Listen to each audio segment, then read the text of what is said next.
Okay, the channel is live. Hello, everyone, and welcome to Watching 100 Movies. I'm Christiana Ellis. And I'm Mike Mateen. Tonight, we are talking about unseen Scorsese movies.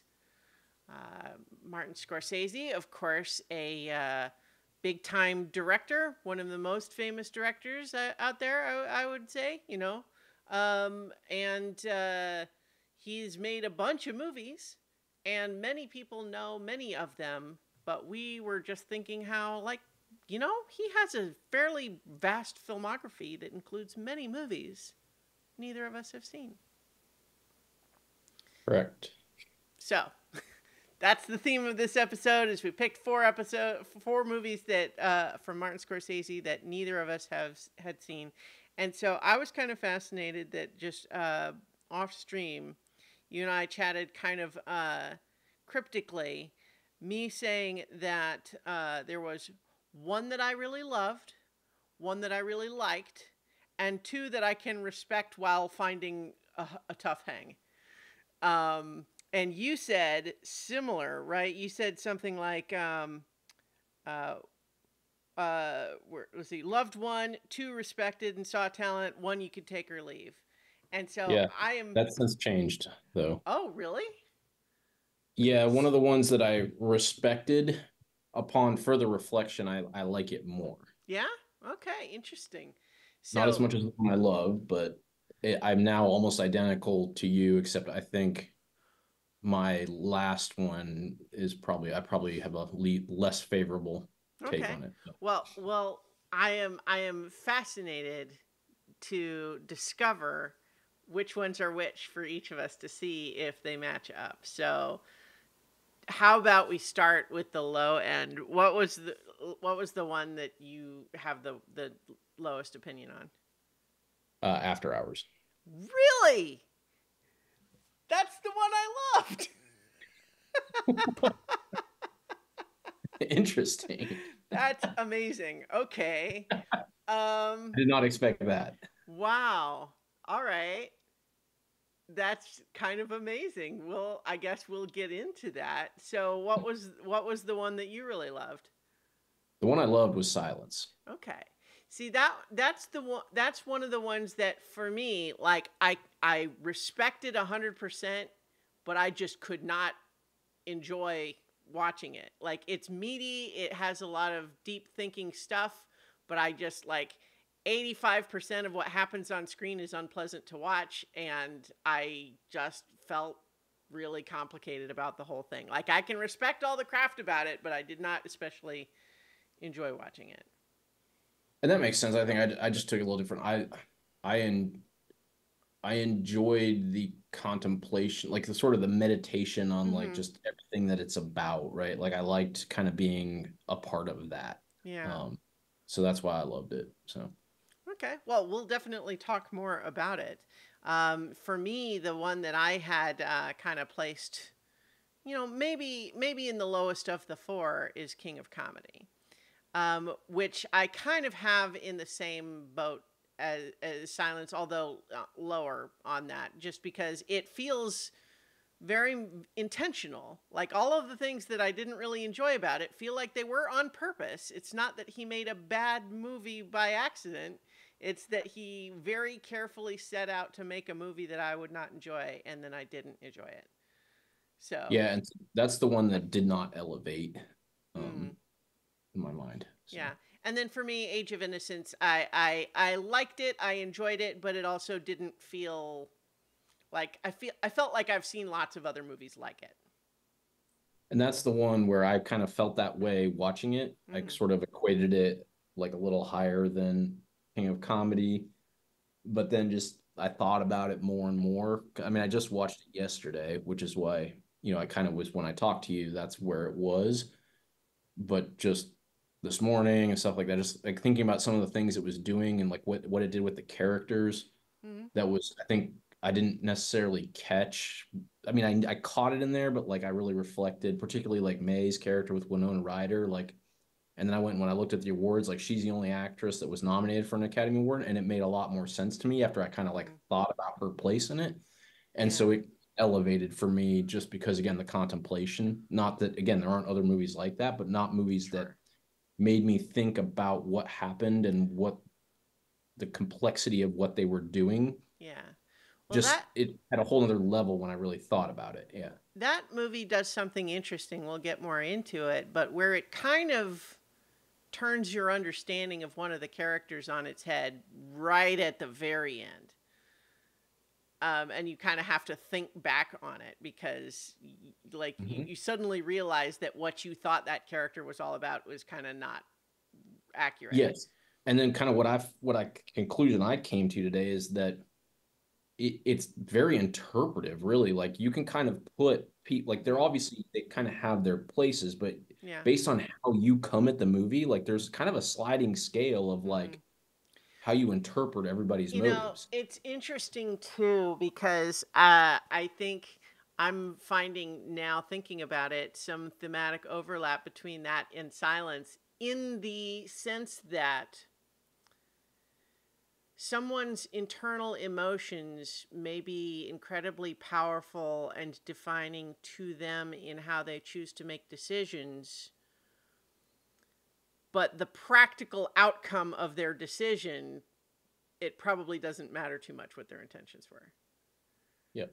And so that I think there's some overlap there in Age of Innocence, you know. So it's like if you don't say something important to someone because you don't care about them at all and you just don't even think about it, or because you are just so drawn up in passion about them that you can't bring yourself to voice the true feelings that you really have, you're just too repressed.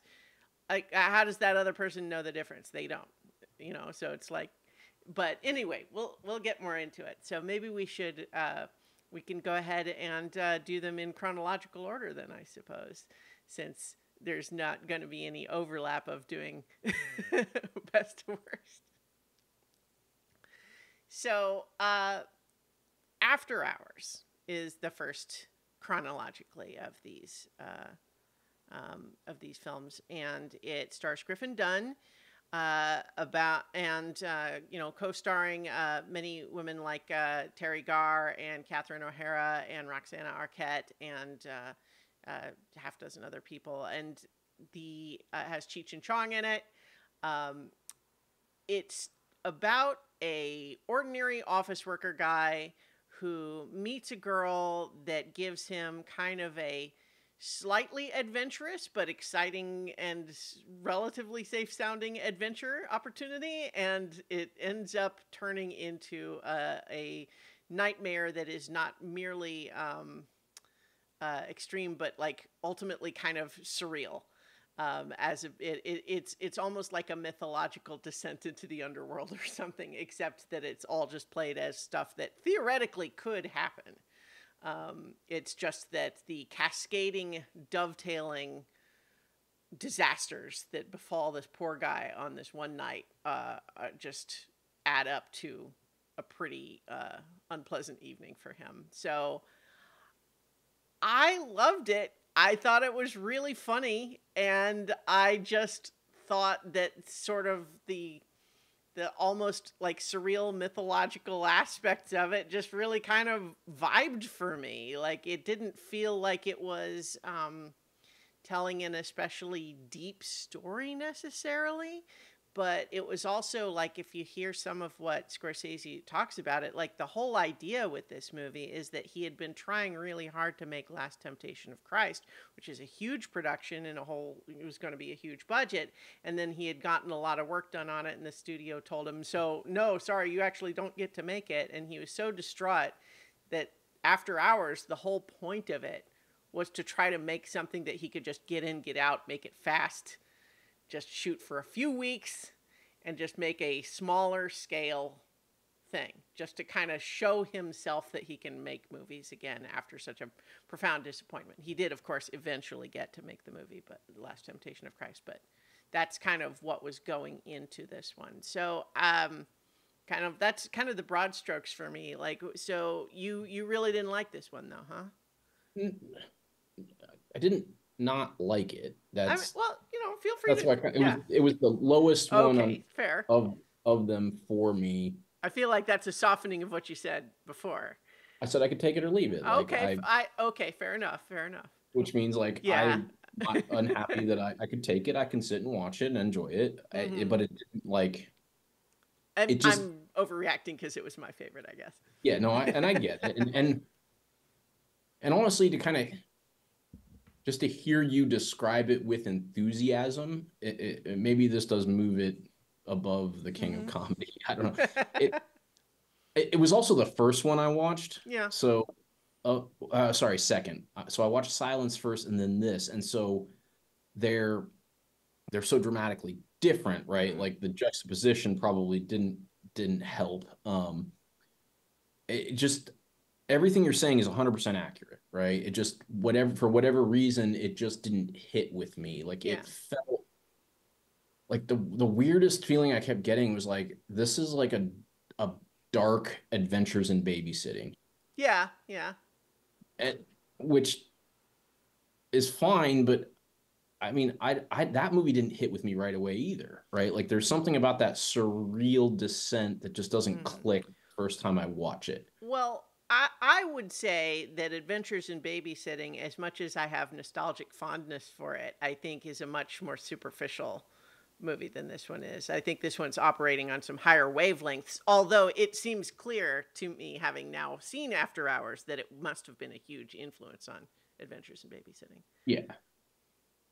And like some of the stuff that I think was supposed to be funny, like not that I didn't find it funny, but like the mob thing, like how they're like trying to track him down. Like I felt like that was supposed to be like this home run, like this is hilarious, like how Mm, over the top this is. And it just I was like, okay, it just didn't nothing sunk in, right? mm-hmm, And that's I guess what it was. Not that it was bad. I mean, I wasn't like checking my watch during the movie. It was mm-hmm, just I could feel I was where it was supposed to be like dark humor, mm-hmm. and I could feel it not clicking all the way. I could get that. Like, I will certainly concede that a huge element of my own enjoyment of it, and I think what the movie has to offer is, sometimes you hear movies described as vibes movies, right? And Yep. those are ones where it's kind of like, don't even worry so much about like the plot per se. Like, because that's not even really the point. It's kind of just the feelings that it gives you, right? But that's all always going to be subjective. And so not everyone is going to have that specific chemistry feel the same to them. Um, I think for me, it's certainly it. I mean, it's pretty dark, including some bits which like are not really objectively funny at all. But at the same time, what I think that does is it gives kind of an edge to the humor. It's not just like, oh, how edgy edgelord dark humor or whatever. It's not even about that.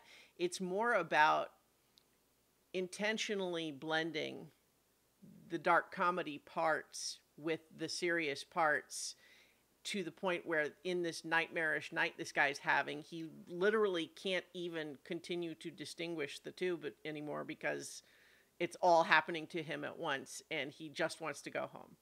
And so it's one thing to say, like, when people have died, that's not funny, right? And I would agree, it's not funny. And I don't know that he handles it especially well from like a moral perspective. I think there are different things that he could have done to handle it differently.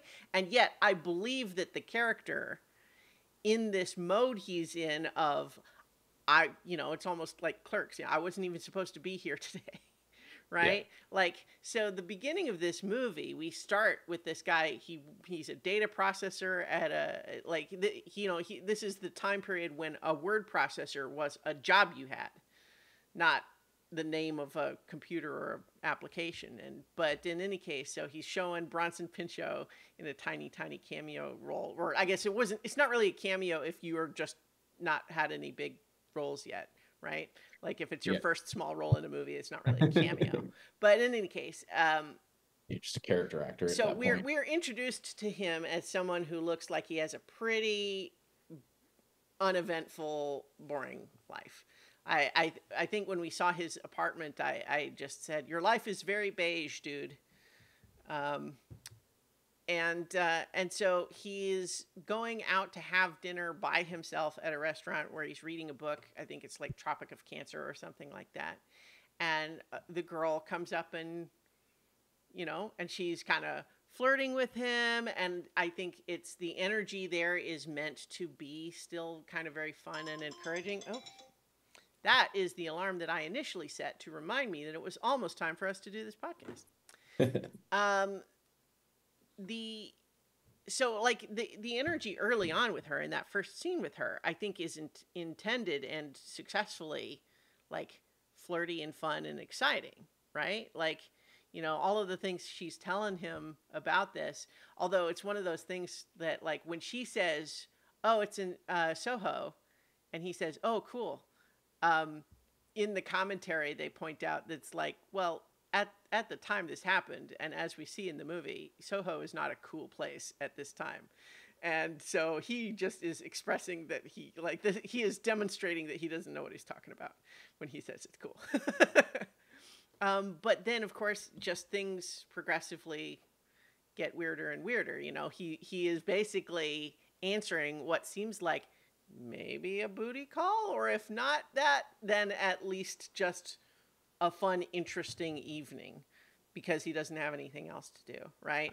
But then it just goes wronger and wronger and wronger, and there's coincidences and strangeness, and I don't know. I just like without just continuing to go beat by beat for the plot, which I don't think would be the right call. It is still it's presented almost like an odyssey of sorts, right? Like from pretty early on in the movie, he just wants to go home. He does not want to continue involving himself in any of this. And so as a result, kind of like I was saying earlier, like he makes some decisions that are obviously based on, I just need to get out of here, as opposed to, I have involved myself in a situation that I am now inextricably linked to.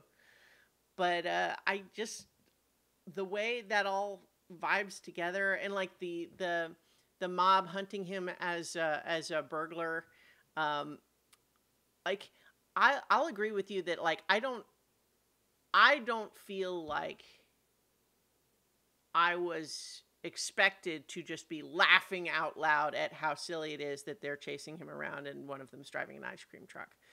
Right. But the surreality of it, the idea that he is now like things have escalated to the point where he is literally fleeing from his life from people who um, seem like in theory what they want to do is have him arrested, but have worked themselves up into such a frenzy that who knows what might happen before police could get there.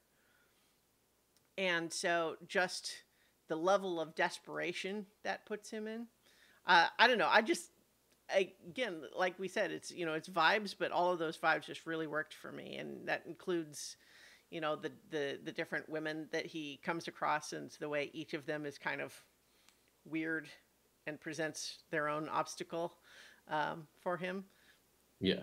Um, Catherine O'Hara and Terry Garr are both really funny actresses, and yet neither of them are playing their role too slapsticky. You know what I mean? Like, Yeah, that's kind of the one thing that I did notice about it is that they not necessarily they played against type, but there was a little bit of that, like like and who's the blonde? Was it Rosanna Arquette? is the first girl, yeah, Marcy. Yeah, who is also kind of playing against type at that time, right? Like she was like in the 80s, like she was in like Desperately Seeking Susan with Madonna as like kind of the ditzy blonde, right? Like Mm-hmm. so to have the more serious sculptor thing, Yeah. like all like almost like characterizations of themselves, which I think was on purpose to make it feel more like this weird dream. Mm-hmm.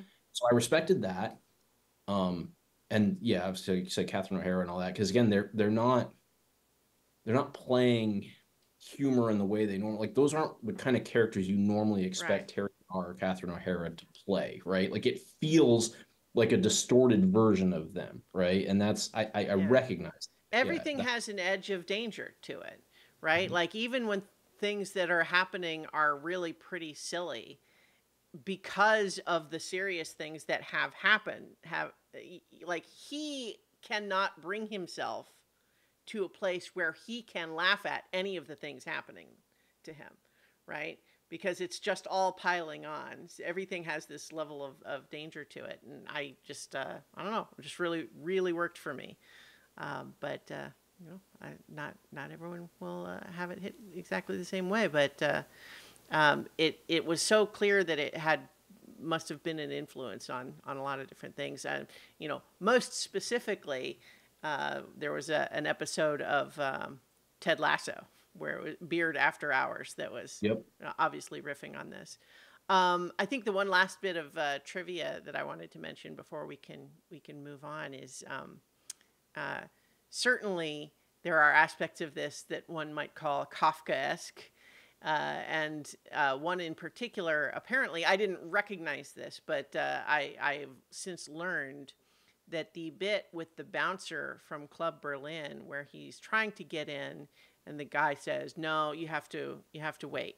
There's no line, right? It's just the bouncer standing out front, and he says, "Sorry, I can't let you in right now." And he's like, "Well, but there will be a time, sometime when you can let me in, maybe." And then another guy comes up and gets let in right away. And he's just, what, but you let him in right away, but not me? He's like, "That's right." "Well, what, is this about money? Money? Can I bribe you?" And then the guy just, "Do you have money?" And he's like, and he gives him money. And the guy takes the money and says, "I'm taking your money just because I don't want you to think you left anything untried." And then still won't let him in. And that apparently is pulling from The Trial, which is a Kafka story. Like that exchange is pretty much right from The Trial. So just before we close out, like on the money thing, that is another part that I actually really got and did kind of find darkly amusing. Like, because Mm-hmm. it's established well early on, obviously, like this is an upper Manhattan yuppie guy, Mm-hmm. right? And he you they sort of hint at it in the cab ride down there, like his default to how he gets out of trouble is to just buy his way out, Mm-hmm. right? Like that's kind of a simplistic way of putting Yeah. it, but like he relies on the fact that he has money to Mm-hmm. provide Well, him and his. we imagine Yeah, he's probably got credit cards, but he's going to a neighborhood where no one's going to take them. right. Yeah.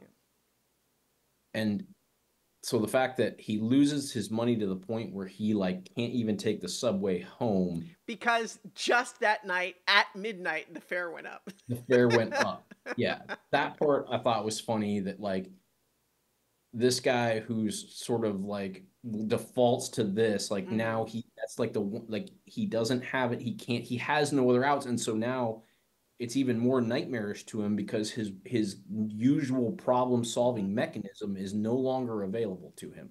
Mm-hmm. And I did find that part kind of, the sort of the commentary on that, of Yeah. like, it wasn't saying like money's a bad thing, right? It's just saying like if that's your only skill, then you got problems, right? Mm-hmm. Like if you can't figure out other ways to do things, then you could end up in this hell. Yeah. One of the most recent, so I got the Blu-ray with a lot of special features on it, and there was a relatively recent interview with Scorsese about this one, and the interviewer asked him, like, "Do you think that you could make an After Hours today, just given all the different changes in technology?" And he said, "Of course you could. You just have to come up with different things to go wrong." That's the whole point, is just that everything he's trying goes wrong in some way. You like, if the issue is he has a cell phone, then the cell phone gets smashed or stolen or wet or something. And then all of the things he's used to doing on his phone he can't do. And no one else wants to give him his phone because he looks desperate and they're worried he's going to run away with it or something. Like all sorts of things could easily covered.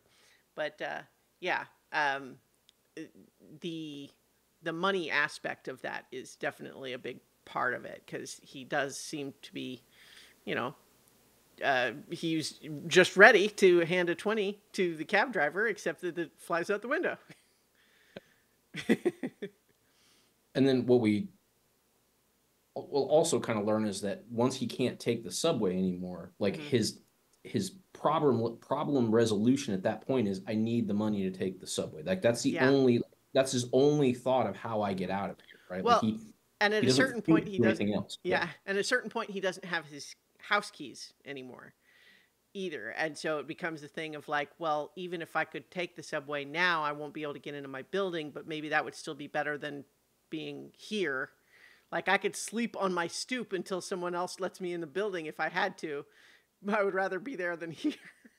Right. Like he's coming up with conclusions for how to solve other very, very difficult problems, but the money thing, like he Mhm. can't get around. Like I thought that was an interesting kind of There's an interesting bit that they actually talk a fair amount about in the special features, and we maybe this is the last bit, and we can move on because I know we got three other movies to talk about. But I feel like when he starts on this adventure, one of the first bad things to happen to him is he loses his 20 out the window.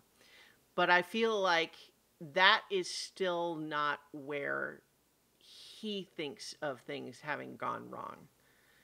There, I think the moment that's really kind of the turning point, ironically, is a very simple bit that you could blink and miss it, but it's when he gets to the building and she has to toss him down the keys. And there's just this moment where she's tossing him down the keys and he sees that it's just this gigantic key ring with a whole bunch of stuff. And he kind of flinches and takes a step back and doesn't try to catch it and lets him just fall in the gutter. And like they don't like he doesn't lose him or anything, but it's just this little moment where he you feel like he has started to wonder if he's made a terrible mistake. And I feel like he doesn't actually seem to have any spark of that until that moment. that makes sense. Yeah. Yeah. If you watch that bit, it's like it's it would be easy to miss because it all happens very fast. But there are 12 cuts in the sequence of her tossing the keys down to him and him flinching away and then not catching them and then picking them up. Because it kind of actually just cuts to several different sort of shots of it moving. And I don't know, I thought it was a neat little flourish. Yeah. And they talked a lot about it in the special features because apparently they came up with this really elaborate way to try to get the shot of the camera like racing down towards him. But if you think about what they had access to at the time, they had not gotten a crane. And so they came up with this really like elaborate way to try to like put the camera on bungee cords on a platform. But the risk was that if it didn't work just right, it was going to fall literally on his head. And then it turned out that the the footage didn't turn out anyway, and so they rented a crane. But in any case, so After Hours, I really loved it, but it's definitely all vibes. I think people should I don't know. I guess check it out.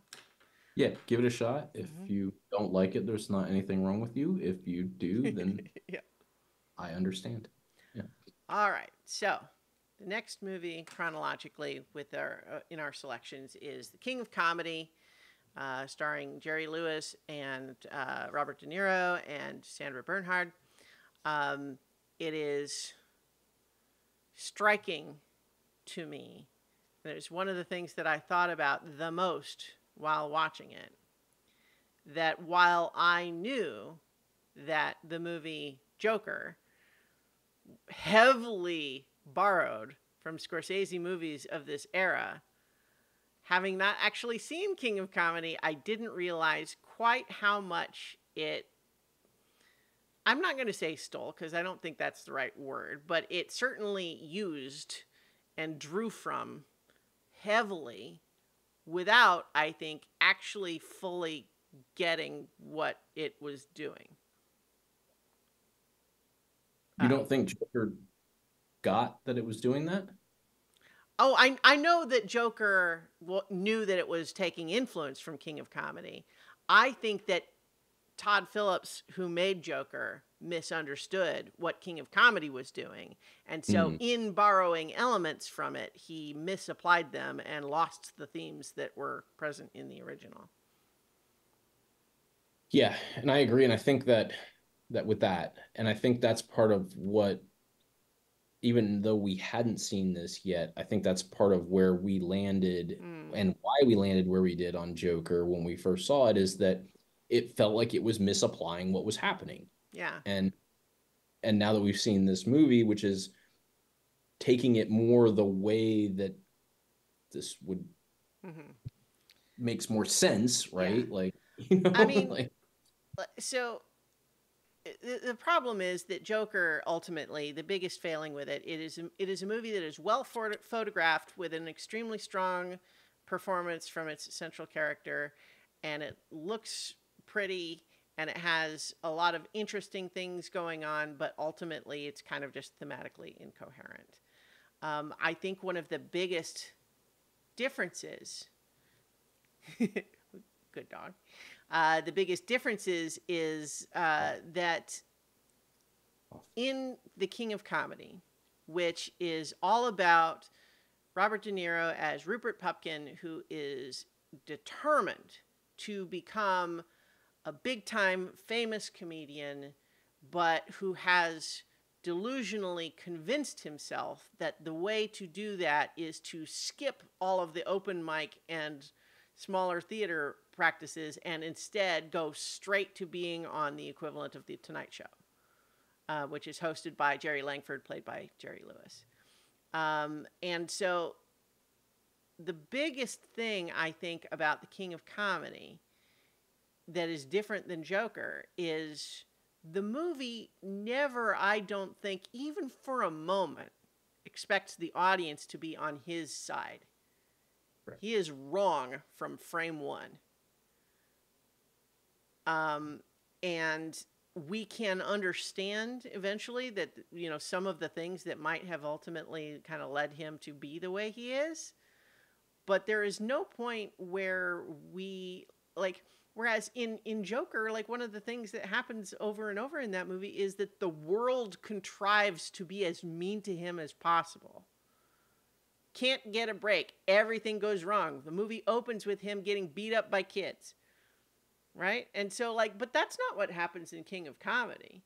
In King Right. of Comedy, maybe he has reasons for why he is somewhat disturbed and delusional, but everyone who interacts with him is being pretty reasonable in response to his unreasonable behavior.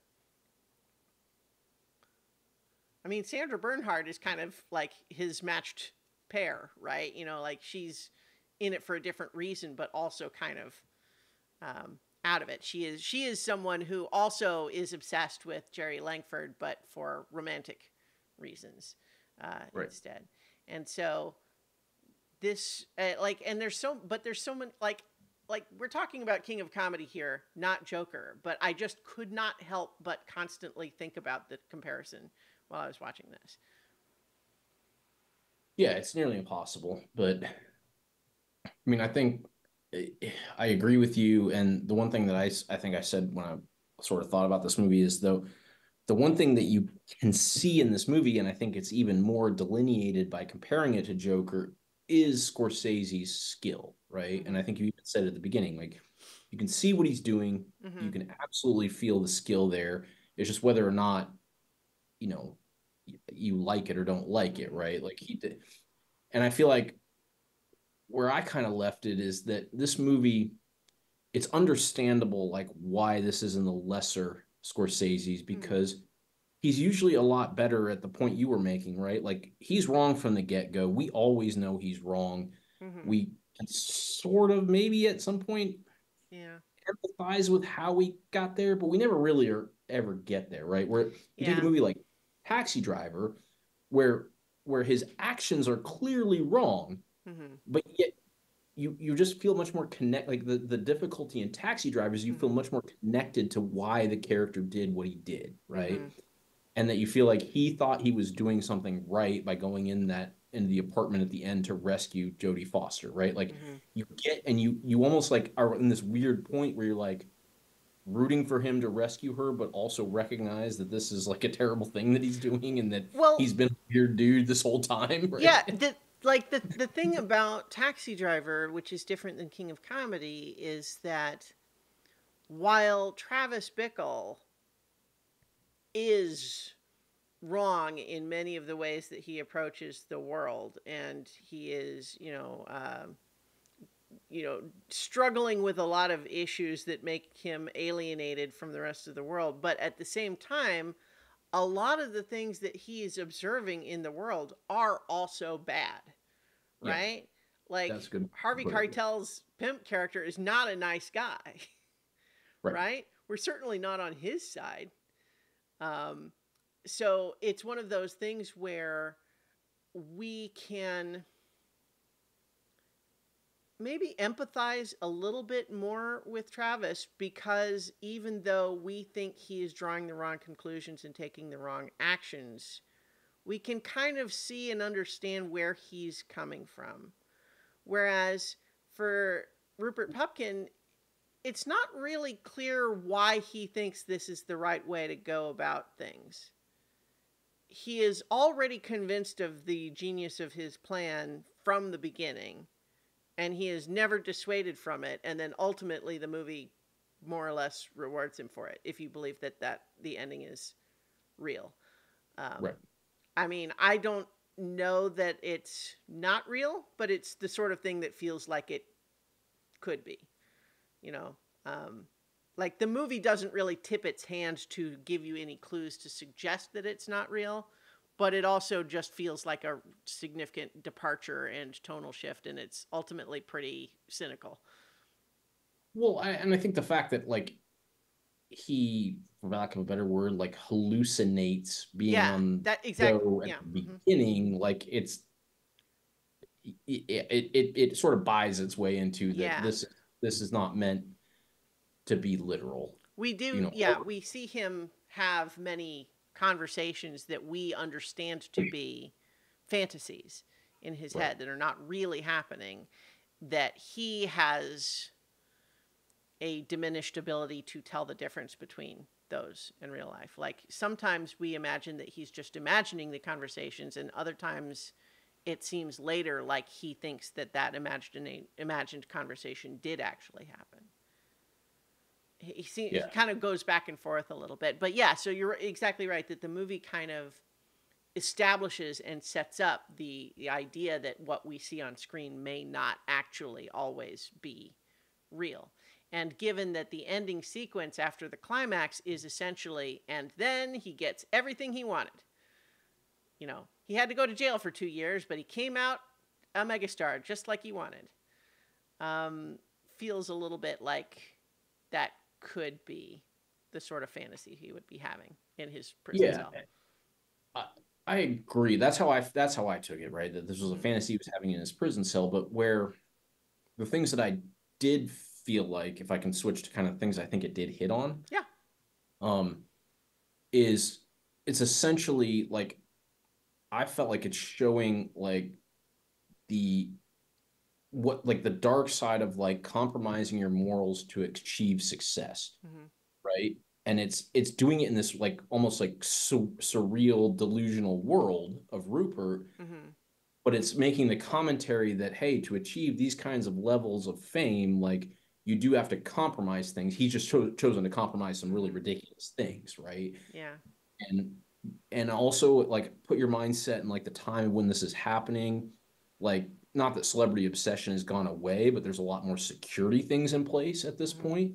But like this was, the John Lennon, like that, all that kind of stuff, like this was a thing, right, where Mm-hmm. like celebrities were being idolized, and it's almost telling the story, which is why I pulled in Taxi Driver, because that's doing a similar thing with the politician, Oh yeah. right? Like, No, you know I think this and Taxi Driver are very much in conversation with each other.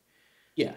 Um, This is just showing it in much more of like that surreal, delusional mhm. world kind of part of it. And I think it does, I felt like it hit on that. Like I felt like doing anything at the expense of achieving your goals and getting everything you wanted, which is what he Mm-hmm. gets at the end, is like Yeah. it's showing how like if you take it down this like completely ridiculous path, how silly that seems. Whereas in the real world, Yeah.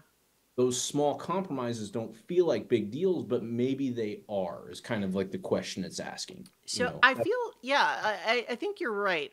You're onto something there, and I think that it also has some kind of early prototypes of themes that start showing up more and more after this time period, which is to say, people who approach the life like it is a movie, like they think it should really work like it does in the movies. Yep. Where if you're persistent and you have a lucky chance encounter with a famous person, everything just clicks from there.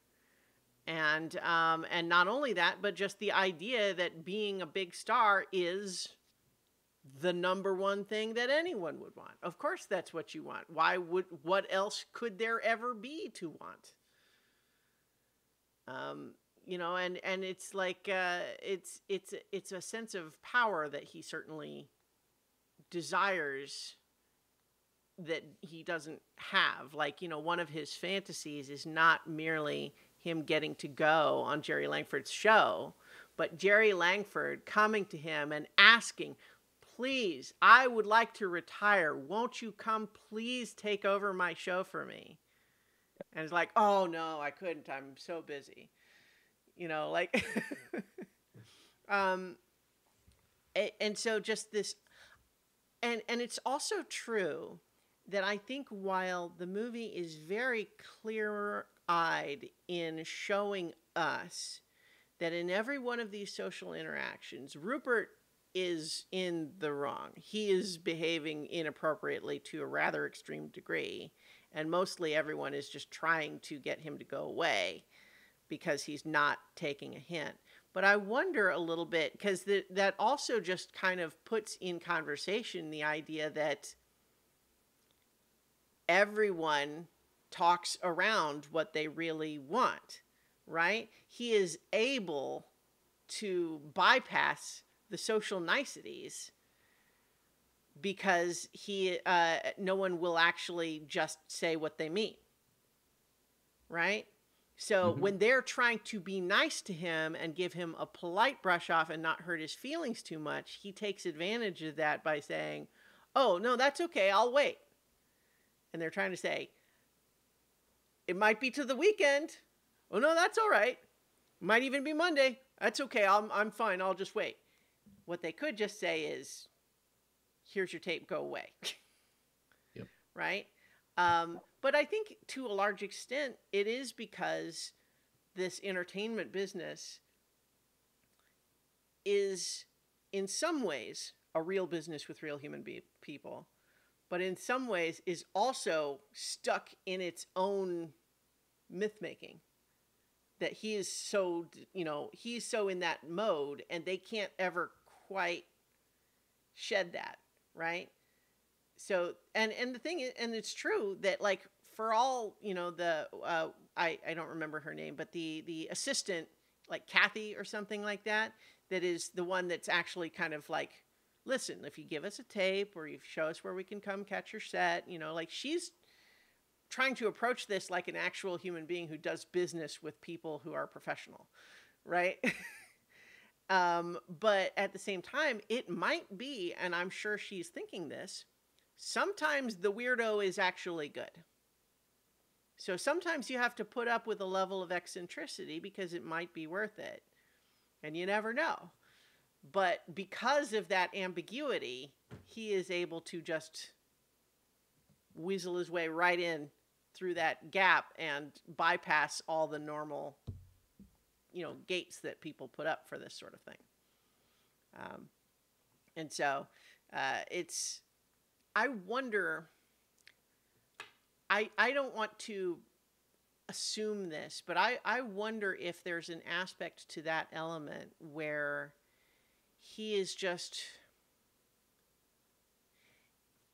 tell me, in scenes like that, where he is just taking advantage of, like, Dumb and Dumber style. So you're saying there's a chance language, right?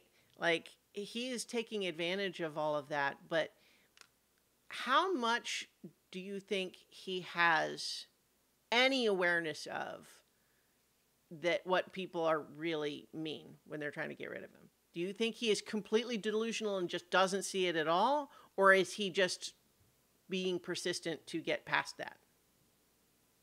I really took it as that he just doesn't see it as all at all. I Mm-hmm. felt like that was more fitting with sort of the theme of the movie, which Mm-hmm. was also poking fun at like the way that they have created this world and these norms that they just expect. But how easy would it be if you Mm-hmm. didn't believe in those norms or didn't understand them? Like how simple it would be to just kind of walk through them Yeah. because you're not playing that weird game, right? Like I thought it was all very much what you started with, which that he just like kind of cuts that out Mm-hmm. and it's just like, no, yeah, that sounds good. Let's do what you said there. You Right. know, even it was meant to be like, hey, you're supposed to know that when I say this, you do Mm-hmm. this, and you just Right. responded to me earnestly. I felt like it was all earnest. Yeah. Mm-hmm. So, like, in that interest, and I tend to agree. I kind of wanted to talk through that possibility. I wonder,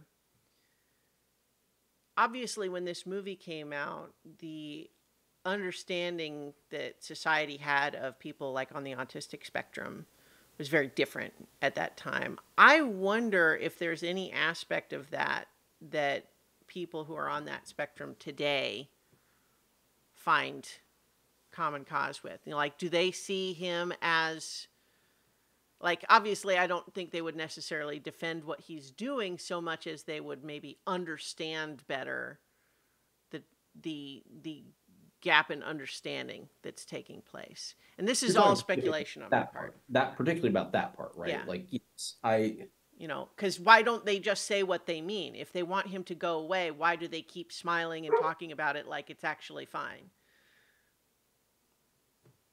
I hadn't thought of it in that way, but that's not a unreasonable theory. I mean, that Yeah. is part of sort of that part of the again, I don't want to speak Well, like I'm this is also just something that only just came up to me, and I'm not someone who can really speak authoritatively on that subject. So I'm actually,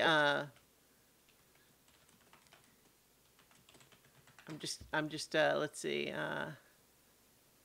I'm doing just a quick Googling to see if anyone has talked about dove this into that. before, and I bet they have.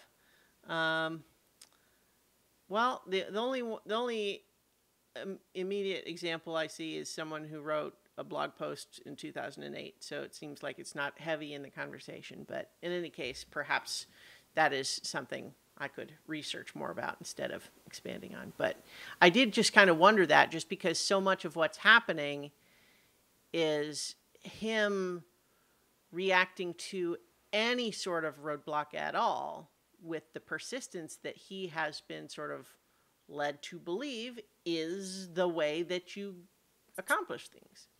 But at the same time, everyone else is giving him good advice, right? Like, they're not just brushing him off. They're telling him what steps he actually should take to follow the normal path, right? Like, the idea of, you go to some open mics, you try to get some smaller shows, you try to actually perform the material and you hone it, and then maybe eventually, once you've done some shows, then maybe we send someone out to watch you on the show, and then if we think you're good, and then maybe we invite you on. Like, that's how it actually works, and people do tell him that. It is only his insistence that no, he needs to go straight to the Jerry Langford show, like that is bypassing that. And, like, when they say, can you give us a tape of a show you've done, what he does is he goes back to his basement and makes a new tape where he edits in, like, audience reactions and stuff like that. Right. And he doesn't even really try to play it off like, oh, this really was recorded. It's more like, here's what it's gonna be like when I'm on Jerry Langford's show. Yeah, and that's just that's not what they mean. So on the one hand, I think that there's maybe some interesting meat there on the idea that so much of this comes from that lack of understanding between other people and Rupert in his inability to, to understand the social niceties. And we get a lot of what feels like early cringe comedy here, of just him absolutely refusing to take a hint. Like, it's kind of funny, but also heartbreaking when he has persuaded this neighbor that he actually knows Jerry and we're going to go to his house and stay with him. And she doesn't have any way to know that he's making that up. He sure acts like it's true. And he kind of bluffs his way into the actual house. But to watch her slowly realizing, oh my God, he doesn't know Jerry at all. We're practically home invading right now. And just watching her come to this crushing realization in real time while Rupert is trying to argue with Jerry about whether it's okay that he's in his house or not. But in any case, we didn't really talk about Sandra Bernhard much. I thought she had an interesting sort of counterpoint. Like, in some ways, she's much the same as Rupert is, and just with a romantic target rather than fame target. But Right. But that does give some different vibes, and like it puts a different flavor on this kind of desperation, right? And I tell you, the scene that I think maybe of the whole movie that was just kind of the image that, the moment that kind of stayed with me the most is actually the bit near the end where Jerry, who has been taken hostage by Rupert Pupkin and Sandra Bernhardt's character, has been held hostage at gunpoint, only to have him then discover it's a toy gun. And just the moment where he realizes that it's been a toy gun all along, he is now able to leave. And there's a moment where we wonder if he's going to like be violent or something with her. But he doesn't. And it's just this powerful moment where she untied him because he kind of talked her into the idea that maybe he would actually like have dinner with her, like a proper date, right? Like that's what happened. I'm trying to remember. Mm-hmm. Yeah. So, but so likewise, her having this sort of deluded but pitiable obsession with him, having him sort of take advantage of that desperation. Not that he shouldn't. He's being held hostage. Like, he has every right to do anything he needs to get out, right? Like, that he's been kidnapped. Like, so this is not on him at all. I'm just saying that from her perspective, he betrayed her, right? Like, he tricked her into thinking that he was really into her, and then leaving. But just the power of that moment where he gets the gun, thinking that this is the moment where now I'm going to have to fight my way out, and he's psyched himself up for that, only to discover not only is it a toy gun, but she's not going to fight me at all. I can just walk out. And just the energy of that scene, I thought, was pretty powerful. I agree. Yeah. But so, like, I think that this movie does a lot of things very effectively, but all kind of serving the interests of a story that I don't know that I enjoy very much, and I'm not really sure what he's trying to say. Yeah, that's why I kind of try to click on what, Mm-hmm. the part I felt like what he was trying to say. Yeah. Was that he was taking the compromising of values to achieve goals into this just bizarre realm, Mm-hmm. to bring it to you to say, well, if I just compromise the small thing that isn't a big deal, like, I'm not doing that, but is it still, again, using the spectrum term, like, Mm-hmm. am I on that spectrum, right? Like, or should I keep my moral Mm-hmm. Well, integrity? That's what I kind of took from it. mm-hmm. That's That's why I think that part kind of hit with Yeah. me, you know. I think there's a lot of fertile ground there because I mean, I think most people have experienced at one time or another the anxiety of like either imposter syndrome or the idea that like you want something from someone and are they just being nice or are they actually wanting to help you or is it just like they're just trying to get rid of you and just feeling that anxiety I think is a very common human emotion and so it is extremely uncomfortable watching this character who seems to not feel that even when he actually should be because he's not doing things the right way people do just want to get rid of him and so I think so often yeah I actually I mentioned when I had watched this I had someone that was on a Discord that I'm on sometimes who was actually just saying that movie is my nightmare because in social situations I'm always worried that I'm Rupert Pupkin in that situation. Like he's always worried that everyone who's being nice is really only trying to get rid of him. Interesting. So yeah. The other kind of piece to it is Mm-hmm. that like what I did like is the same theme. There's so many movies where like that it's drawn so directly, right? Like the boss comes in and says, you will get the promotion if you do this one slightly morally wrong thing, Mm-hmm. and you have to decide. Yeah. Whereas this was like, okay, hey, it's never that simple, right? Like you're never gonna be in that situation. Like not Yeah. never. That's much less likely that somebody's gonna say, hey, break the rule and you get the promotion, right? Yeah. It's always more subtle. And so this has said, okay, well, instead of hitting that weird middle ground, let's just go all the way over here. Mm-hmm.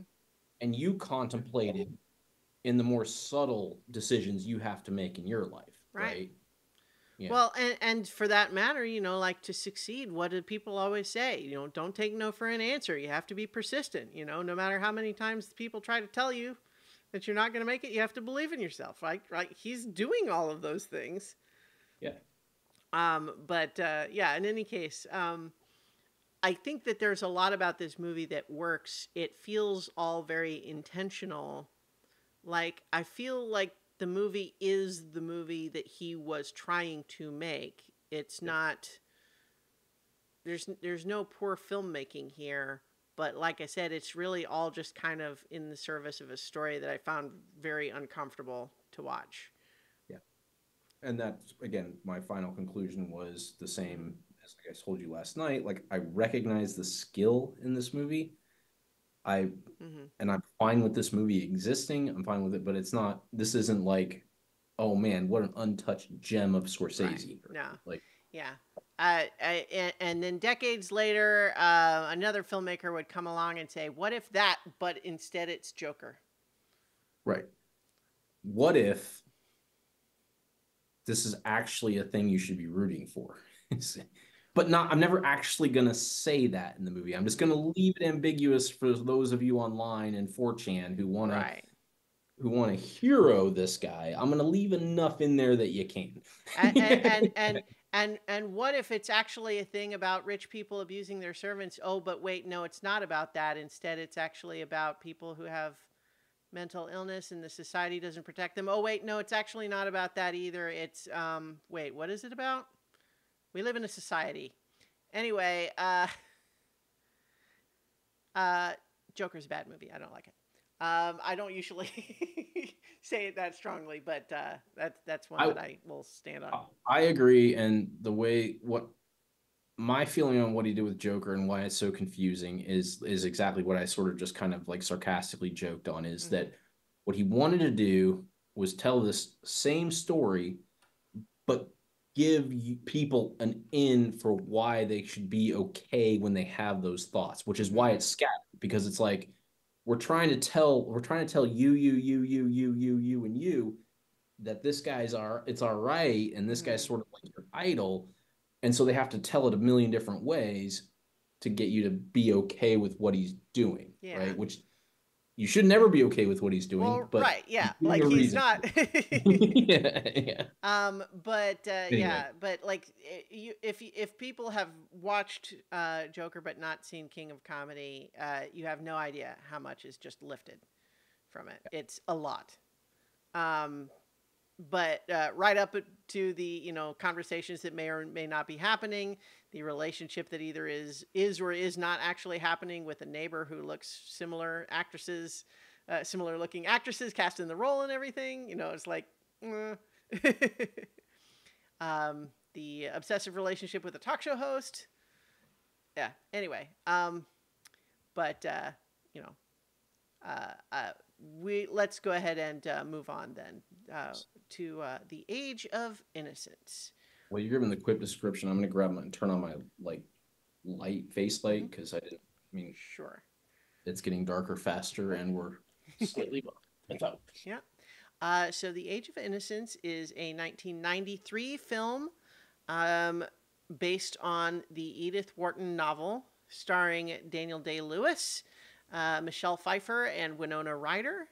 And it is the story of the Gilded Age, New York. I think there's a whole TV show that's based on this now this time period, but it's a 19th century New York high society where a big part of the culture of the setting, which drives the plot, is the idea that while in the United States, compared to high society in Europe, in theory, there's all of these old country rules and customs that you don't have to follow anymore. Like there's no laws about it, but is nonetheless rigidly maintained. Like there's no law that says you have to marry so and so. It's not like a princess being promised to the prince of another country to satisfy a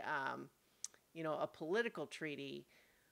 But there is nonetheless an unwritten code that everybody is expected to know, and if you don't follow it, you will just find that you are no longer invited to any parties, and it is all ultimately kind of about controlling the passage of generational wealth from one family to into its subsequent generations.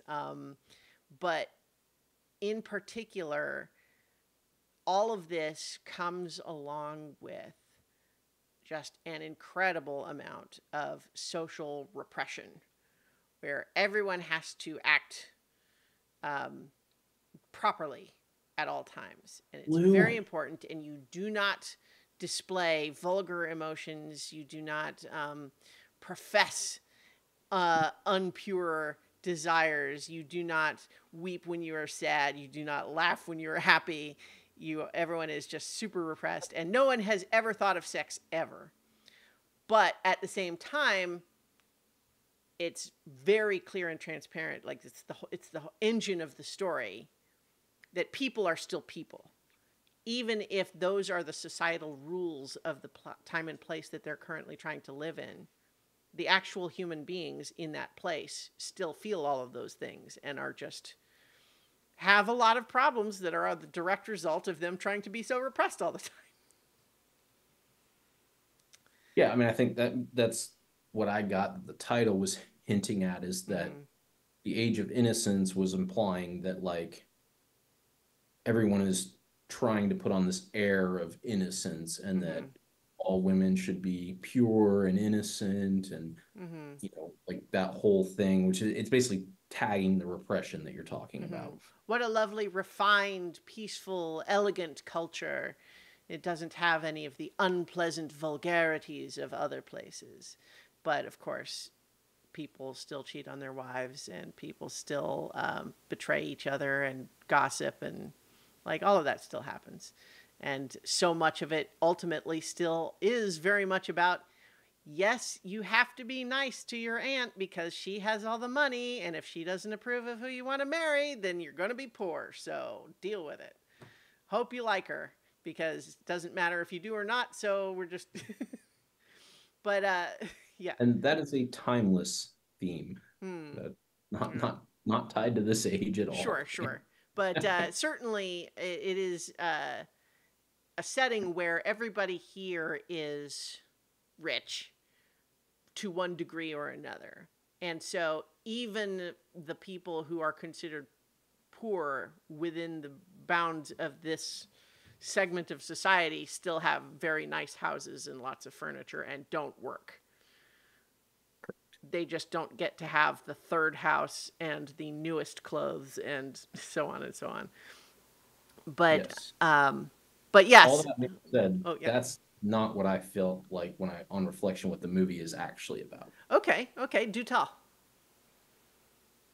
I felt like it was telling, again, a timeless story, not about an age of how people interact with each other, but about relationships and feelings and why people have certain feelings and how you act on them and like how people respond to them and taking it and taking something that could happen tomorrow to any of us, though that exact situation that Newland finds himself in, May finds herself in, and that could happen right now in exactly the way that that movie describes. It's just transplanting it there Hmm. to, and obviously it gives a different texture to it, but that's what I felt like it was about, and that's why when I reflected on it, like the way that they interact, like and the subtlety to how May always knows what's going on and just doesn't ever quite exact, like at the beginning she doesn't quite exactly know who it is, but she Mm-hmm. feels it from him and calls him on it. Mm-hmm. Like when he tries to rush the engagement and she's like, oh, is it because there's someone else and you want to just get this over with? And he's like, Mm-hmm. well, Right. and she, well, I know you had this girlfriend. He's like, oh no, it wasn't her. It's not her. It's not her. you Mm-hmm. know, to the point where she like announces her pregnancy earlier to Ellen, I think it is, Uh, Michelle Pfeiffer's character. well, yeah, Countess Oleska. Ellen is her first name. Yeah. Yeah, so she tells Ellen before she's 100% sure she's pregnant Right. to get her to move back to Europe Mm-hmm. because she knows that she's figured out that it's actually her that her husband's looking after. And then the like you said, the complexity towards the end where it almost makes it sound like he's in this like jail sentence of like having these great kids and like they're growing up great and I like my wife and what a boring life I'm living. Like it's like a weird montage, right? Like here's all the successful things that happened to me after I Mm-hmm. didn't cheat on my wife and I don't sound happy about it. And then at the end, I actually was happy about it. Well, like, I want to talk more about the ending in a little bit, but like so first, like my description of it initially was very sort of setting and theme focused. We didn't really even talk the specifics of the plot. So, yeah.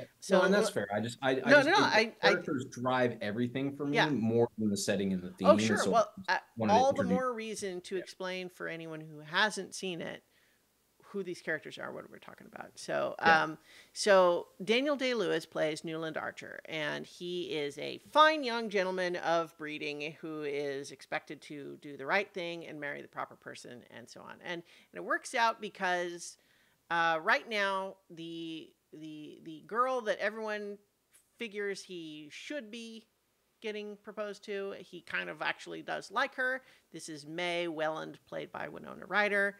Everyone is very pleased with this match because it makes the money go in the right directions, and they make a handsome couple and all of that sort of thing. And it seems like it's all just fine, except that coming back into all of their lives from Europe is Ellen Oleska, played by Michelle Pfeiffer, who I believe is Newland's cousin, although they don't. May's cousin. May's cousin. You're right. You're right. That's right. Um, May's cousin, who had been married off to a very rich, powerful European guy who we are never given a whole lot of explicit detail because that's not the kind of people these are. But it is made clear that the marriage was not a good one for her, that was neglectful at best and quite possibly abusive as well, although that's left somewhat ambiguous.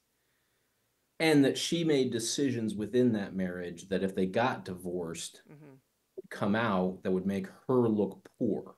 So Right. Well, and not even again, just whether her there was decisions. abuse and then she cheated on him or how that, like what the dynamic is sort of left into the ether, Well, right? right. So the idea is that she left him in the literal sense, but does not is worried about trying to actually divorce him because he has basically threatened to make public some accusations, and how true or accurate those accusations are is almost entirely undiscussed. It doesn't even matter for the And purposes of all these characters. right, it doesn't matter, but also she never explicitly denies any of it either. It's true, but it's almost like they don't even get to the point of having the conversation of whether it's true or not, because ultimately him making the accusations would ruin her either way. Right. Whether true or not, it would not make any difference. Just the accusations would be enough to have her ostracized from this whole society. Or at least that's the fear, right? It is because she is ambivalent about that, because she would really like to be divorced from him, and initially is kind of thinking maybe that's actually a possibility. But Newland Archer, who is kind of assigned to help her figure out those legal troubles, which is basically, he is basically told by his bosses, convince her not to do that because it will make a mess out of everything for everyone. So convince her not to divorce is what his bosses tell him. But he is compromised by the fact that he thinks he maybe actually does love her more than May, which is a problem. And in some ways, I agree with you that all of this could be a very timeless sort of love triangle story. But I mean, I think that there are some elements of this setting that make this particular entanglement play out in a certain way. Because, for example, today, the idea that someone would want to divorce their abusive husband, I think, would not be such a non-starter. Yes, but I would posit it the same way we talked about with After Hours, is that you're just supplementing one, the money for the cell phone, right? Mm-hmm. Like she is somebody who is could potentially be available to him, but is unavailable to him Mm-hmm. because of the way that things are working. And he feels this draw to her, not because she's available or unavailable. Like that's not a part of it. He's drawn to her because she's different than what he's used to. And yes, in this story, it's because she resists the society stuff, all these things that like he has to play by these rules and she doesn't. And he loves that. But does he love her? Maybe, maybe not. Like Well, that's I where it's think, kind of like, yeah, he but loves the idea of her. yeah. Well, but like the thing is, though, that at the same time that he thinks he loves that about her, he is the one who is telling her she shouldn't do that. Which is what makes it so hard for him because Right. Yeah. he's so locked in that world Mm-hmm. that he's giving her advice that he like Right. isn't like Well, that's what torments him, right. right? But And this is my point, though, is that it is the peculiarities of the time and place they are in that govern why it is that they can't all just say what they really mean. yeah, Because, for example, when May practically just gives him a perfect out of saying, listen, if you're really in love with someone else, let's not get married just so that you don't have to think about that anymore. But she has to say it in a sideways way because it's the proper thing. And because it's all in a sideways way, and he can't possibly admit to having any sort of conflicted feelings, he has to deny it altogether. And so then both of them are now entering into a marriage based on, she knows that he might actually be in love with someone else, but he won't say. And he knows that he actually is, but can't say. And neither of them are willing to admit that to each other. Right. And this is why I say, like, when I on contemplation of this movie, I realize like how you come at it is a matter of like spectrum of like where these fall. Is that really just using an analogy for having cold feet going into a marriage, right? Even if you don't actually love somebody else, like there's this idea that you're giving up when you go into a marriage. And there are times there are, there are times when you're entering into that and in a prolonged engagement where it's like you start to wonder about those things and people call you on it and you have to think about it. And is this just sort of a placeholder for that told in an era that we're not familiar with? That's how kind of I So took it. I think we're more on the same page than it would seem, because I'm not trying to suggest that you could not tell this story in another setting.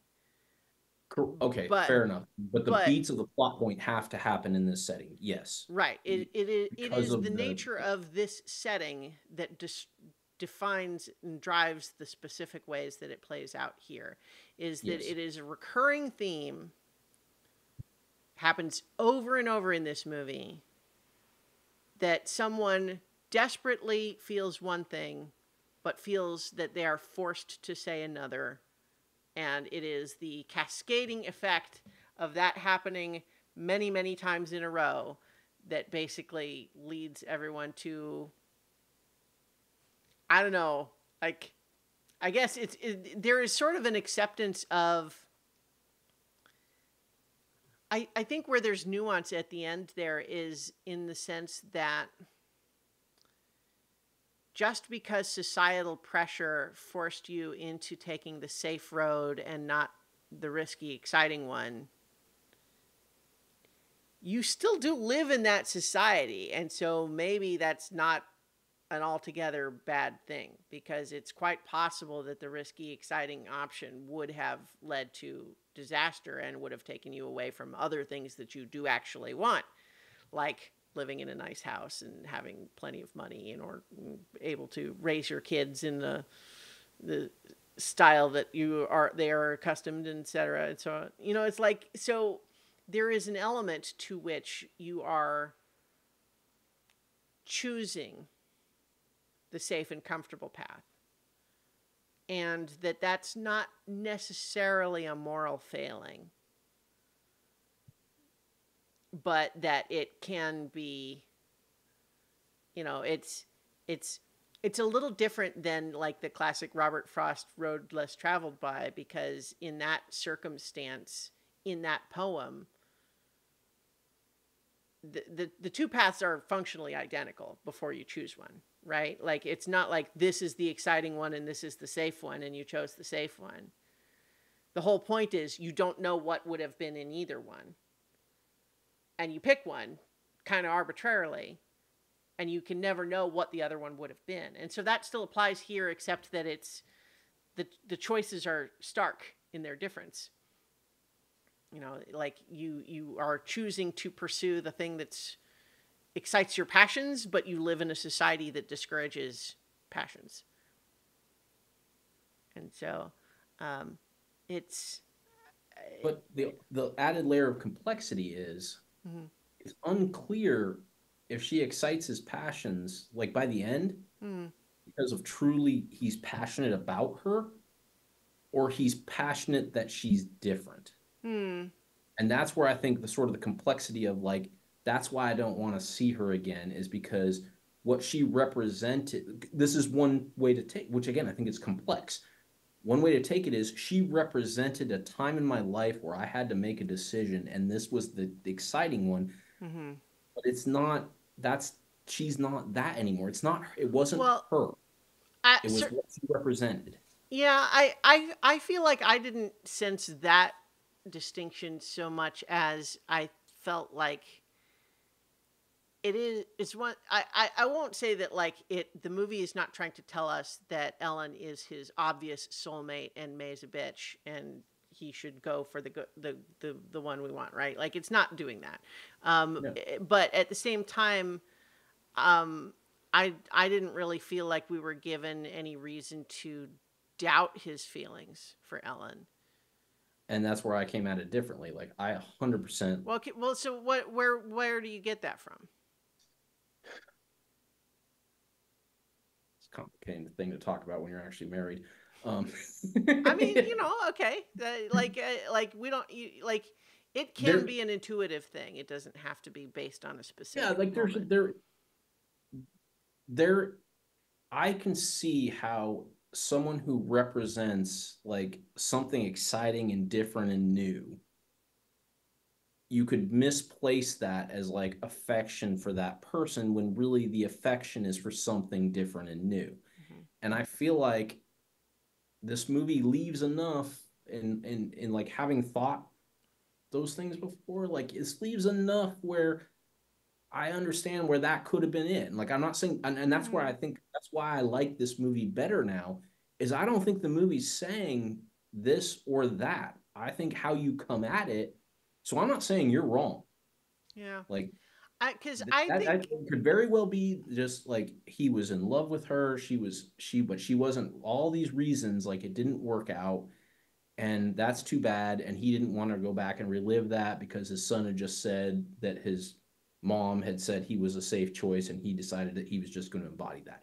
That is a way to take the movie.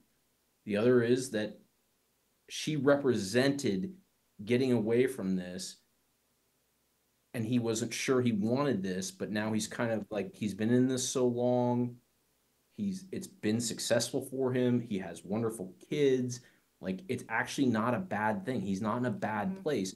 He doesn't need that longing anymore. And so therefore he doesn't need her anymore. Like that's another, those are kind of the extremes. And there's a whole slate of how you can kind of take that. And that's where I think this movie is really good, is that it's not one or the other.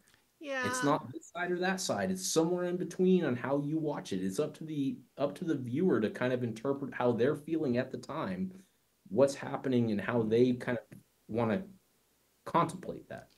yeah, I can see all of that you're saying. Like for me though, what it felt like to me is that Ellen represented not, I mean, so in the same way that you're talking about, like what Ellen represents and like, is it this or is it that? But I sort of feel like I, it doesn't feel right for me to separate the idea that he is in love with her as a person and that she represents change and risk to his current safe lifestyle. Because I think, as is established very early on with his character, that he actually, frankly, does object to many aspects of the way his culture runs and the way it works and all these unwritten rules that are enforced on people and how unfair that is to a lot of people. I think he does think that's bad. And I think that he effectively chooses the safe path of not making waves instead of trying to do something about this perceived injustice. And I think that the movie is very understanding of him, and it's not judging him as saying like he was weak and he should have chosen differently. I don't think it's saying that exactly, but I think it is trying to really highlight that that is the decision that he made. And that for me, I don't think his love for Ellen was just the idea of, well, maybe it was just a fling and thank goodness he just stayed with the safe choice. I mean, I feel like what it felt like the story was saying to me was Ellen was probably more of a true love, true soulmate than May was, but would have required many things of him that it was not all 100% his decision, but it is the societal pressure that he buckles to that drove him away from her when that is what he would, absent that pressure, have chosen. Because I feel like if he didn't feel like he had to choose May, I think he would have chosen Ellen. They gave him plenty of outs.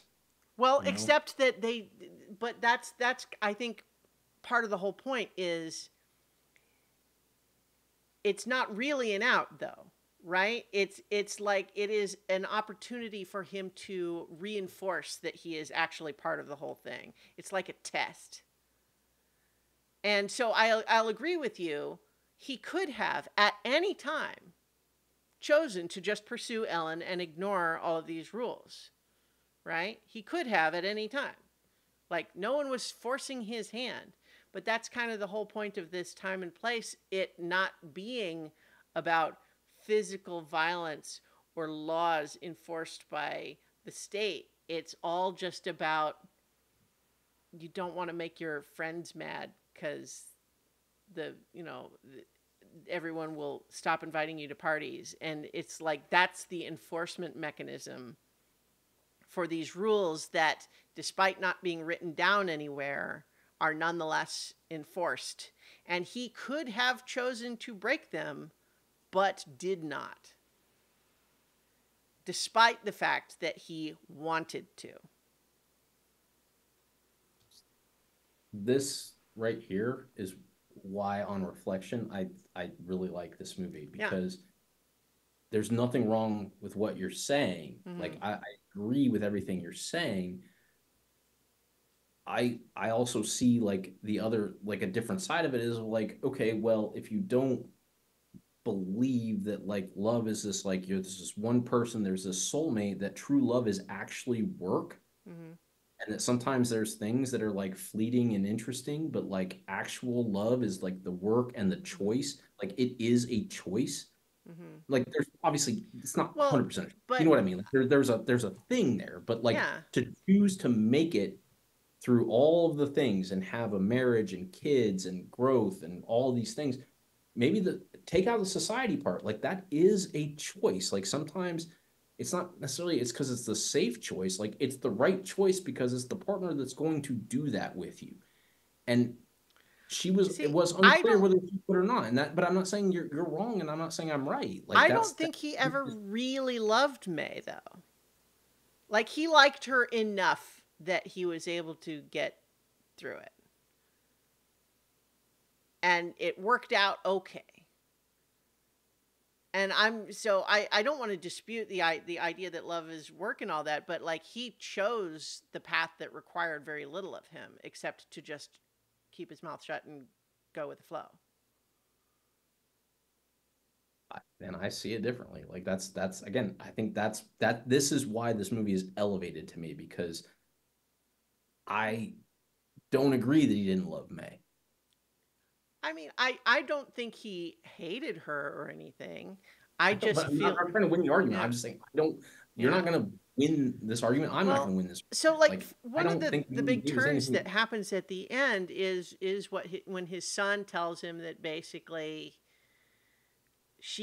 May did always know what was going on with Newland and Ellen, in the sense that like, they did not, like for plot purposes, anyone who didn't watch this movie, listen, like they didn't sleep together or cheat or anything. It was purely a longing, sort of like an emotional affair, if that. But it was like not even an emotional affair because they wouldn't even let themselves get that far.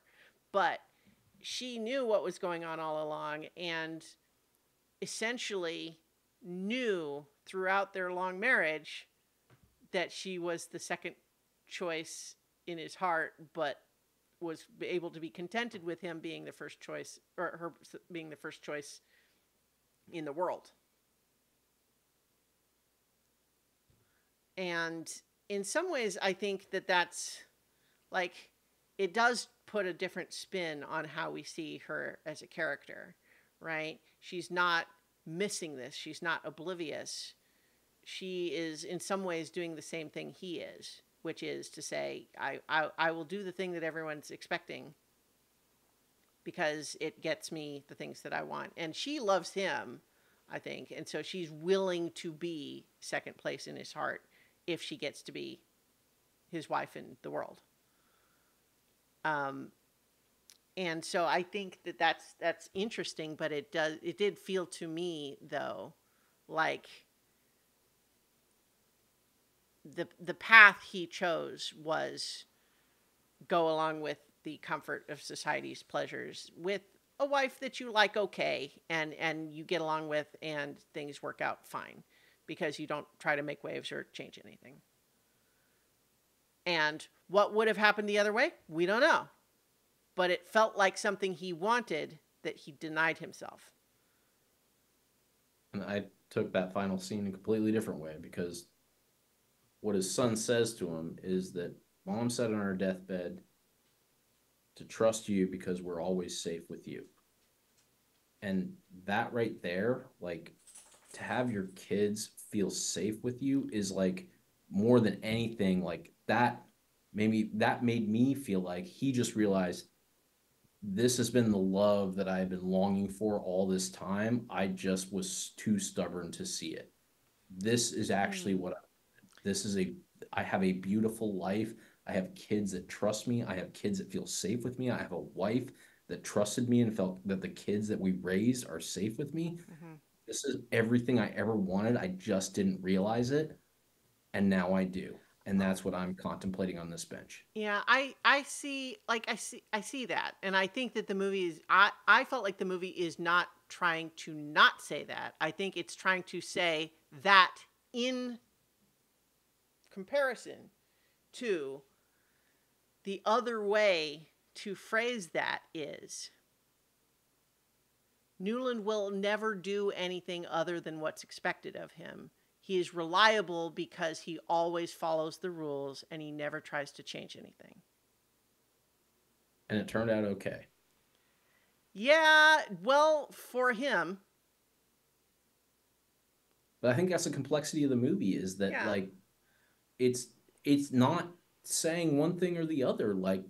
I like you said, you gave one complete interpretation that I can understand and would Mm-hmm. and I can't argue with. Yeah. I gave a different interpretation that you also understand. That's what this movie leaves us with is like, Mm-hmm. here's an interaction between all these people that's very complex. And depending on, like I said at the beginning, depending on how you come into it and how what you leave with could be very different. That's a Mm-hmm. genius stroke of a movie, right? Like I guess so. I sort of feel like I feel like it's one thing to acknowledge that the movie isn't judging him for his decision per se, but I think it's another to ignore the part of the movie that is saying this repressive machine causes human misery and it keeps plugging along because everybody keeps feeding it. And nobody ever tries to change it. And I feel like it's not to say that everyone is morally obligated to do that, or else they're a bad person or something. But I think it is important to recognize the duality of what it is that you give up when you choose the safe path that way. I think, yeah, what you just said there, and now when I connect that back to how you introduced the movie versus how I would have introduced the movie, just exemplifies again. I think like you're right. Like the in the setting in which the movie is told, that is 100% true, and you're right that Mm-hmm. it's about this repressive society and what it did to these people, Mm-hmm. and that's how you started it, and that's how you finished it, right? Mm-hmm. And I started it with, oh, it's about how the characters interact and how they feel about each other, Yeah. right? That's sort of so again, it's not the movie didn't do or not do one thing or the other. It gave everything that you just said. It laid all that out there. Mm-hmm. But if you kind of take that filter out and look at it the way that I look at it, like Okay. I don't feel like I'm wrong, right? And you're Well, not wrong. I'm not wrong. Like it's just and it makes the movie better. Like Yeah, I think it's a good movie, and I think all of the stuff you're saying is there, but like just from where I'm sitting, it feels like you're choosing to look at half the movie and ignore the other half. but I feel like that's part of how movies are is they take timeless themes and put them in certain settings and put the pressure on to like Well, but bring to the sometimes the top the setting things you they want to look choose at. matters. But sometimes they choose it because they want to elevate a certain thing by using a particular scene in which there is When these pressures that like make it more direct as to what people have to choose. when Edith Wharton wrote the book, she didn't call it Newland and Ellen and May. She called it The She also Age wrote of the book. She Innocence. also said it 60 years before she actually wrote it. So she chose a particular time. And again, Yeah. maybe the time was to choose a repressive time, but she didn't live in that time. She didn't live in the 1870s. She lived in that in post World War One. Well, Like but so she's writing a story about characters and choosing a setting that she uh, has applied something to. okay. Well, I don't, I'm obviously not going to persuade you, but that's, It's okay. yeah. We're not trying to persuade one another either way. Well, so in any case, that is the Age of Innocence. And any final notes on that one, or shall we move on to Silence? I like it even more now after talking to All you right, well, because good. I'm certainly I not trying to talk you into not liking it. no, I think the fact that like you left with such a conviction that you wanted to persuade me, like there's nothing wrong with that. Hmm. Like that was different than how I left it. Like Hmm. that means it was a good story. Yeah. So that's what I would leave with. All right. Well, so let's go ahead and move on then to Silence, which is the most recent of the Scorsese films that we're watching here, which is, um, if I can type it properly, it was came out in 2016, starring Adam Driver and Andrew Garfield and Liam Neeson, who is like on the poster and opens the movie and he's kind of the Colonel Kurtz of the story in some ways, because it's like it's all about going to find him, but he really doesn't show up till the end. I thought the same thing. Yeah. That's a Well, great description. right. I don't think it's even like a subtle thing, right? I mean, it's structured that way, right? Now, obviously, this is based on a book, so I think the book also is structured that way, and it's not like Heart of Darkness or invented that plot structure, but it's just it is like that. Um, but so it is about Jesuit priests from Portugal traveling to Japan during what in the 17th century.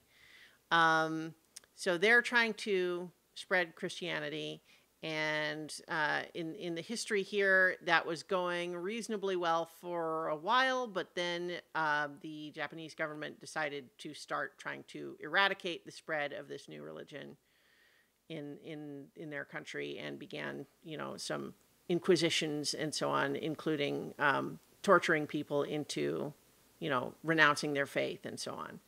And so the movie begins with Andrew Garfield and Adam Driver as Father Rodriguez and Garupe, being told that their mentor, the guy who trained them, Father Ferreira, played by Liam Neeson, has done that. He has renounced the faith and is now living in Japan as a Japanese citizen with a Japanese wife and everything. And they just can't believe that that would be true. And so they decide to travel to Japan to find him and find out the truth, and along the process continue to try to help the spread of Christianity and Catholicism specifically in Japan, only to find that things pretty rough for Christians in Japan at that time. And so the plot is basically, Andrew Garfield, wonderful in this movie. I think he's a great actor. He's kind of the central character, with Adam Driver being a bit more supporting. We follow Andrew Garfield when they are separated.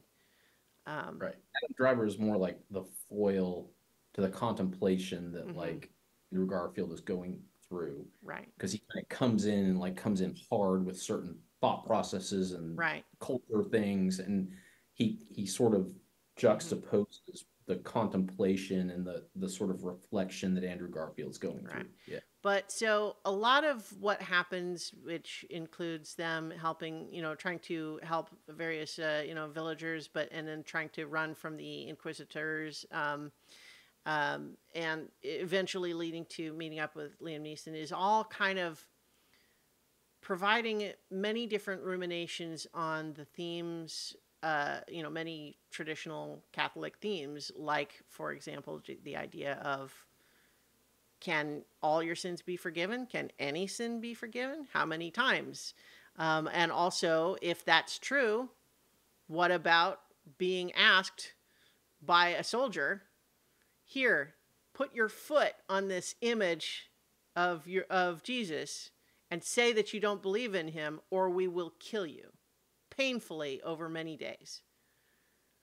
And on the one hand, they have their principles that would say they would never defy God. They want to be a martyr, right? Like many of the saints were.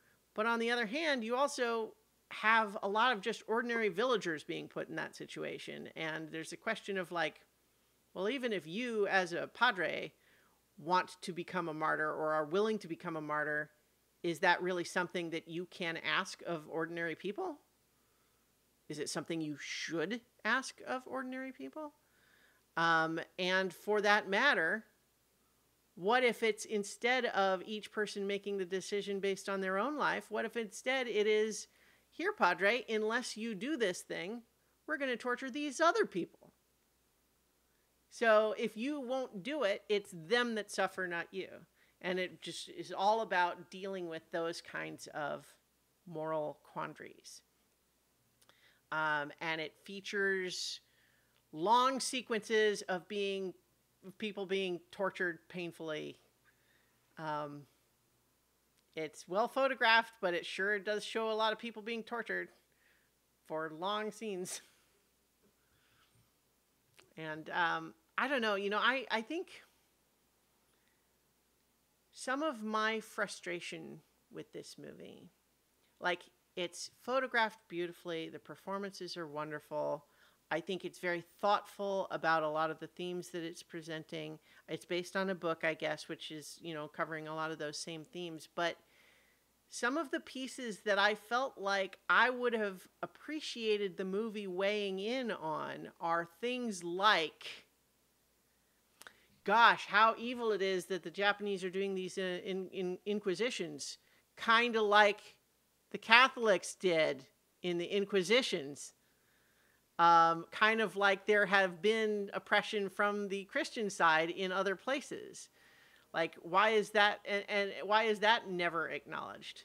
Like, and it's one thing to say, why shouldn't we be allowed to peacefully spread our religion? And I don't think that that should be opposed, but it's also just a question of like, this, like the colonialism aspects of it, and the Inquisition aspects not ever even really acknowledging that there's been any, uh, counterpart to these actions. I kind of missed having the movie weigh in on that at all. That's fair. I guess the way that I kind of took that was, because that is so, like, at least to me and to you, Mm-hmm. like, well known. I thought the implication was that we were supposed to understand that, Mm-hmm. and that it wasn't like this anti-Japanese thing. Like, I Mm-hmm. thought it was trying to equate those things, but Mm-hmm. it never explicitly said that. But now that's just me interpreting that. Yeah, I I think like that the there's, movie. yeah, I think there's some of that there. I guess I wanted more. Specifically with calling them inquisitors, Mm-hmm. Yeah. right? Like they would never have called themselves inquisitors, right? Well, I Like mean, that's not it's obviously who's being from. translated anyway, but yeah. Right, but I felt like the point of using that exact translation Yeah, no, was, I think you're right. yeah, I think that that's present in the movie. I just kind of wanted them to say something about it, not just evoke it. yeah, and that's totally fair. Yeah. Um, I also felt like it didn't make it seem like it was okay to peacefully spread your religion. Like it was like very clear that like, if you come in here and I feel like there was almost like a little bit of like, hey, yeah, the way they're kind of doing this Inquisition is wrong, Mm-hmm. but like you are here causing trouble. Like they're just Mm-hmm. trying to find a solution, right? And maybe their solution sucks, but like Mm-hmm. you are here and not wanted and doing things, and that's what Liam Neeson's character kind of comes in and says, Mm-hmm. and so he's sort of like the guy who gave in to that, which again, like when you kind of take the movie, it's like, okay, which character are you going to kind of go with? Are you going to go with Father Rodriguez, Mm-hmm. who again, the silence thing is like, hey, I've decided that what I'm going to do is what's best for the whole, not for me, Mm-hmm. but I'm going to not say the things they want me to say. I'm going to do the things they want me to do. But like, I'm going to use my silence as like my protest. Like, I'm never going to say anything bad. Well, but he does though. No, he doesn't. He says all the same things that Liam Neeson's character does, and when they're saying finding the Christian artifacts and stuff, he finds ones that even Liam Neeson doesn't. He, I don't, He I, does do that. I know I believe you. I'm not Yeah, no, arguing I with don't want to that. dispute the broader thematic thing, but I'm just saying that he does say the things they want him to say. They make him do it. They wouldn't let him get away with not saying it. Right. Yeah, but I actually took the title as meaning not Rodriguez's silence, but his frustration with feeling God's silence and not giving him a clearer answer on these things. Yeah, I hadn't gotten to that yet. I Okay, thought yeah. I took it as like a multifaceted Well, silence. Like, I think it is, but yeah, I just right. wanted to. So there's the defiant silence, Mm-hmm. which is like what gets you tortured. Yeah.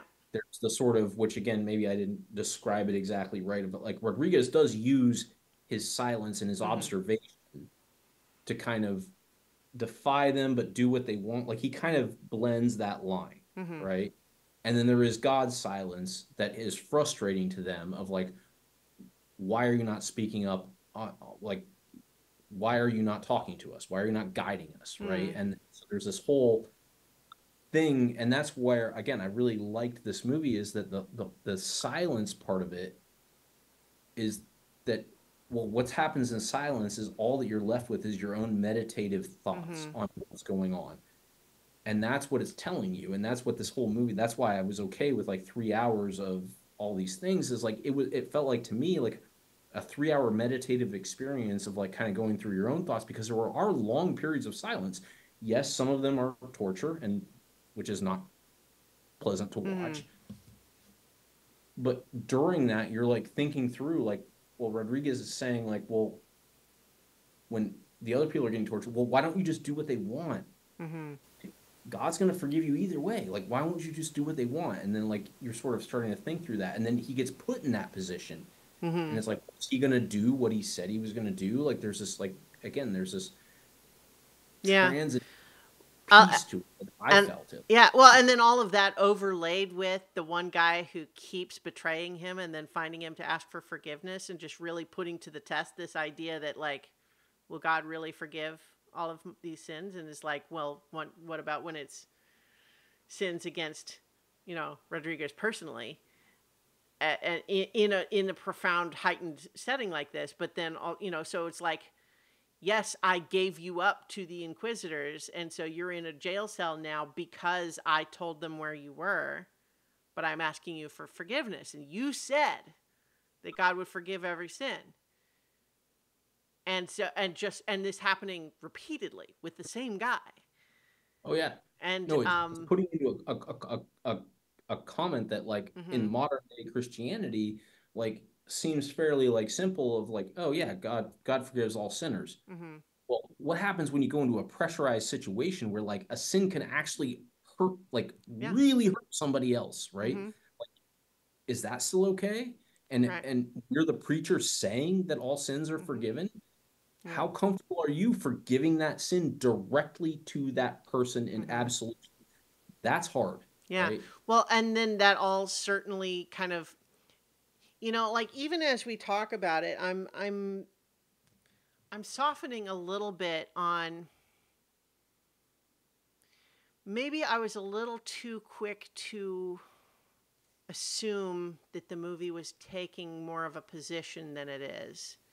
Um, and so like the more I'm thinking about it, the more I'm feeling like maybe some of the places where I'm feeling this reservation is also the movie's reservation, and it's my mistake to assume that it's not also feeling that. But I so but in any case, but like all of that kind of coincides with this idea that like, well, okay, sure, if all of these sins can be forgiven, but at a certain point when it keeps happening, the forgiveness is kind of not really meant to just be a get out of jail free card that you can do whatever you want and then just get it forgiven. But it is kind of. I That's mean, how is it but not always that? been the complexity of Yeah. Christianity, right? Like Right. And so and not only that, but specifically the things that he's doing that lead to this anxiety, um these powerful feelings of ambivalence for Rodriguez are things that like, is he really telling this guy, is he telling this, what was his name, Ichiro or something like that. it was, I'm looking for the Kichijiro, yeah. He like, you really have to look at it from the perspective of, for this guy, you're mad because he keeps betraying you. But at the same time, if you are telling him not to do that in this setting, what you are doing is telling him to die for you. And that's not right either, right? Like that doesn't, that suddenly makes you feel like a dick for not wanting to forgive him, right? Like that's but it's all complicated, and I like that it's all layered in here and it all kind of plays into that. And it's funny too, because this is part of what I was talking about with the thematic overlay that I mentioned at the very beginning of the podcast, where when we finally meet up with Liam Neeson's character, they have a whole conversation where, because his minder is sitting right there, every word that he says has to be the words that he has been permitted to say, that he is told he has to say these things. But how much does he literally believe them? How much does he That's right. not So believe that's them? where he How says much them, has he right. actually come to believe them really anyway? Because and that's, I think, where there's some really interesting ambiguity, both with what Liam Neeson chooses, and then how with Rodriguez eventually choosing to do essentially the same thing, which is to say, you are being told by your Japanese, the people put in authority over you there, you must verbally, publicly, disavow your faith, or people you care about will be hurt and die. And not only that, it's not just once, it is ongoing. You become our mascot, where we're going to trot you around all the villages and have you say this over and over again. We're going to have you help us figure out who the Christians are coming into our country so that we can stop them from spreading the faith. And I think that there's some interesting layers there, because he does say the things. He does do what they ask. But we could imagine a layer where, even though he's saying the things, he's preserving his faith, and he really believes what he always believed inside, and he is only saying those things in order to protect other people. But there's the additional layer that I'm seeing more as we talk about it, which is to say, when they point out crosses and stuff for people like traders coming in that they want to trade with the country, but they're trying to smuggle in Christian stuff, which is not allowed, right? for them to actually point those out and find them and get the people trying to bring them in trouble could be seen as like, this is this horrible betrayal to his faith that he's being forced to do. But on the other hand, there could also be a recognition that even coming to this country and trying to spread the faith at all is leading to this suffering. And therefore, stopping people from trying to do that is part of that work. And it's not only because they're making you do it or else they're literally going to torture people. It could be because you have actually come around to the idea that it is the right thing to stop trying to spread the faith in Japan. And I feel like I wasn't seeing that layer there, and it felt like the movie was trying to say that it was just that he was maintaining his true beliefs inside all along, even as he was being forced to do all those things on the outside. But I feel like there is that additional layer there in the movie.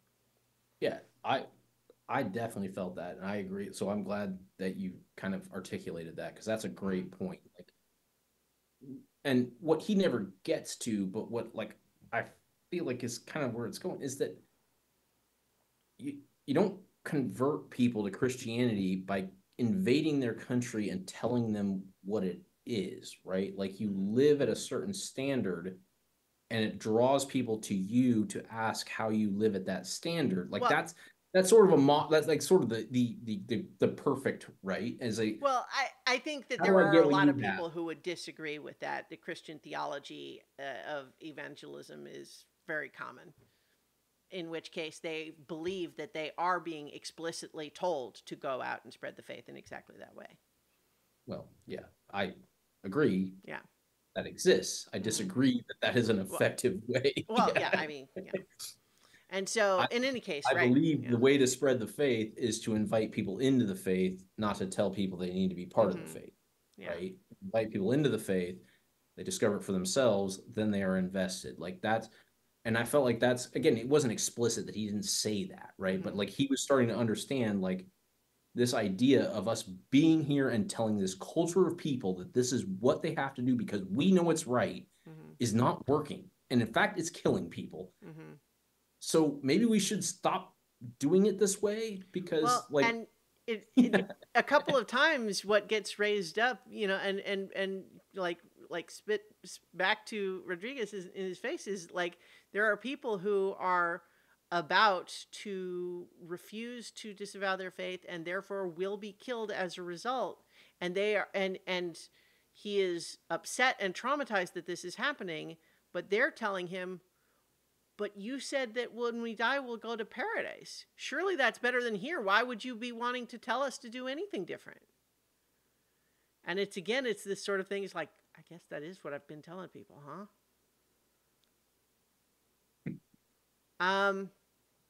Andrew Garfield is so good in this movie. I think he's great. In just broadly speaking, like, I have liked him for a while, but I'll tell you, it was Tick Tick Boom relatively recently that just really sold me on him. Like, not that I didn't like him before, but I just like, big fan now.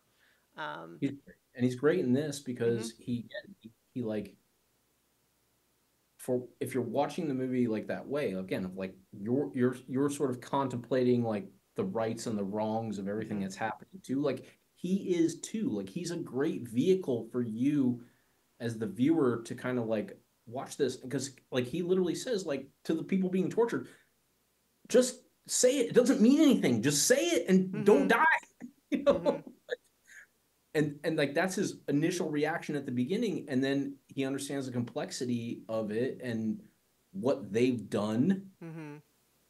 and what they believe, and then he gets challenged on it, Mm-hmm. like with Ichiro, or who keeps saying to him, like, well, I can just keep messing up and guys can keep forgiving me. And it's like, well, shit, I mean, that is kind of what we always said. Yeah. Like, Like, you know, like, it is just one of those things where so much of what he thought of was this, steady rock tower of faith, just turns out that, like, as soon as you realize, wait, okay, well, this sturdy rock is being used to bludgeon people, and if you don't want that to happen, then pretty soon the whole thing starts to kind of come apart, or at the very least makes it much more difficult to maintain or understand in the same way that you did before. Yeah. Well, yeah, and then again, that's where I liked it. Is I felt like it put you just in such more of a modern like Mm-hmm. interpretation of faith of like it's more complex. Yeah. Like we want to say like Well, this is the way it is, right? yeah. But it's it's not, right? Like Well, it right. I Like one of the big things that is like, not a theological debate that either of us are going to solve in a podcast, but the idea that in the history of the world, the idea that what you are doing is purely so that you will have a good afterlife, which will last forever, and therefore is obviously more important than what happens here, is used to justify an awful lot of suffering here. So it's kind of like, you know, don't try to improve your lot, just continue to suffer the way things are because you'll be rewarded eventually. And it becomes a case where for, Ferreira and then Rodriguez, this question of who are you trying to help? Because if you really do believe that these Christians are truly converted and therefore when they die, they will be going to heaven as martyrs, if that's really what you think is happening, why wouldn't you tell people to do that? And the answer is because it forces you to endure and watch endless human suffering in this world, and that does not feel right. You watch that happening and it does not feel like, yes, this is good, this is what should be happening. It feels wrong. And Yep. when you have the ability to stop it, but doing so requires you to undermine everything you thought you were living for, there's some really interesting nuance there. Yeah. And I feel like there was a layer that I was hungry for but not seeing until we kind of started talking through it here. Because I kind of saw those initial two layers of like saying you believe in spreading the faith and then saying you don't believe it but really believing it still inside. But then the layer through that of starting to think maybe actually you shouldn't because it's bad for people. I feel like I thought the movie was kind of resisting that interpretation, but the more we talk about it, I feel like it is there. I agree, which is why it's the one that I put on Mm-hmm. my love list. Yeah, Like and so I think maybe part of my initial discomfort was in some ways a little bit like what we talked about when we talked about with Fight Club, which is that I can imagine people taking away the most surface level of this and really coming away from this saying, wasn't it awful how those Japanese inquisitors hurt all of those people just for trying to spread their faith? And there are going to be a lot of people who watch that movie, and that's what they take away from it. And that's a bummer. And I think I was overreacting to that idea, wanting to blame the movie for that. You know what I mean? no, that makes sense. Yeah. It is still not fun to watch. I mean, it's interesting. It provides a lot of thematic weight and powerful imagery and all that sort of thing, but it sure is not an easy watch. So I don't know. This is why I had some really complicated feelings about it. So I think I'm coming around to being more positive on it than I was before, but even still. So like I feel like none of these four movies is a bad movie. But I I think I ended up loving most the one that was fun. Right, and that makes total sense. Like I can completely understand. And that's why I want to make sure that I like clarified what I Sure. said No, about no, that. I agree. Yeah, I think, yeah. Take or leave, right? Like Uh-huh. not great, not terrible. Hmm. Like just yeah. All right. But Now we must I rank them. enjoy, No. yeah, the process that you're going through right now. Hmm. And again, part of it is probably because I couldn't watch Silence in one sitting, just because Oh, of yeah. I was trying to watch it. So like I would get into it, and then I would like start to fall asleep, and I'd go to Hmm. bed, and like I choose to re-engage the next night. So that even that process might have been different, right? Hmm. Like because I was like, okay, I have to get myself back up to speed as to where they are. And I'm bringing myself through all those things. Then I put the movie back on. And like, so I'm already in that contemplative process, Hmm. like instead of just letting the movie like wash over me. So some of that might have had an effect, but like I, that's why I loved it is I loved that it wasn't just sitting and watching a movie. It was like participating in it, right? Like Hmm. do I, wow, what would I do there? Man, that is a tough situation he's in. Hmm. Oh, that okay, wow. Well, I thought this about that, but this really calls that into question, and I need to think a little bit more about that. And there was that whole that was my process watching that movie, and that's Hmm. why I loved it because there's not a lot of movies that make you like sit back and be like, huh, I've been Hmm. thinking this, but wow, in this situation, that's kind of that's a weird one. Yeah, Hmm. like I would, yeah, yeah, yeah. Yeah. I think also there might be an aspect for me personally of having once been an evangelical Christian and having since then decided that I'm not that anymore. And so perhaps an extra layer of me wanting to say, like, gosh, is it the right thing to save these people by saying that, denying your faith and stepping on the thing? And my kind of answer is like, yes, yes, do that. And so, the idea of like belaboring it and taking a lot of time to worry over like, what's the right thing? Oh, I'm so torn between these two things. And I'm saying, no, save the people. But at the same time, having been once upon a time religious, I certainly understand there's more to it than that. And you know,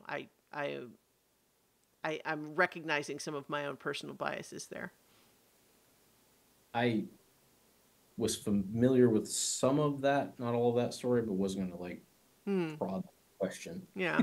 So yeah, In any case, uh, that's Silence. And so, having now watched these four Scorsese movies that we hadn't seen before, I mean, I think in general, I had kind of a passing awareness that Scorsese had a diverse filmography, that he didn't only make mob movies like Goodfellas and Casino and stuff like that.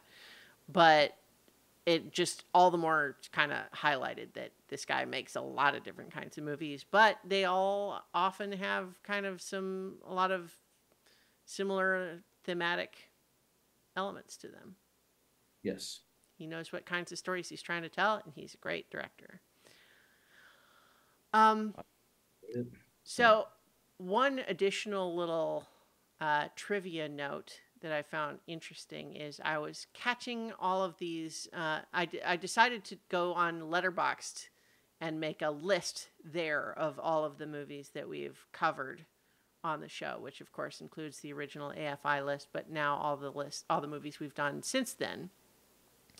And what I found to my surprise was that with the four movies that we have discussed this time, we have now crossed 200 movies. So we've got 202 on the list now with having completed these four, which I just thought was kind of as a milestone worth talking about.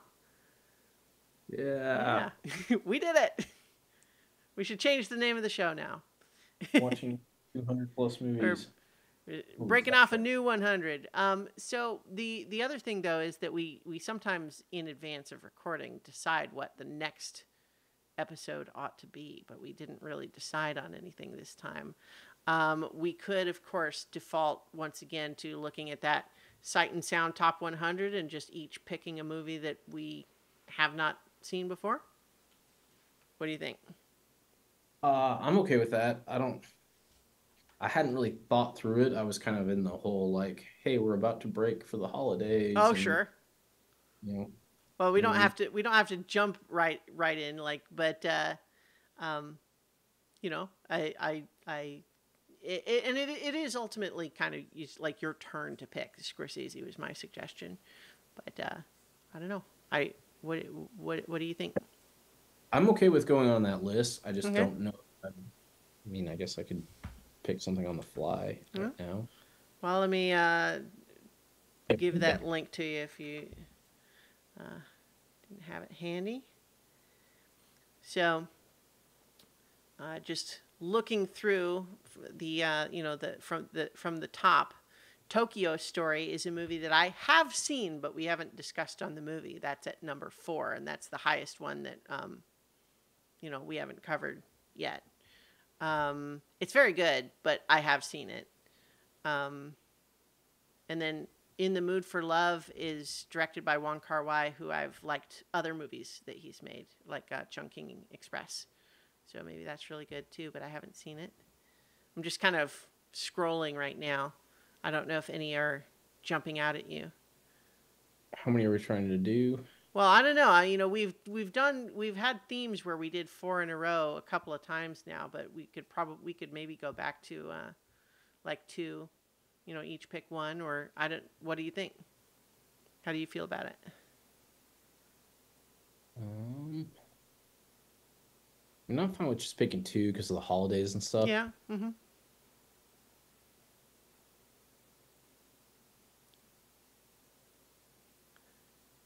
You know what I'm gonna pick number 30, Portrait of a Lady on Fire, because I have heard lots of people talk about really, really liking it, and I haven't seen it.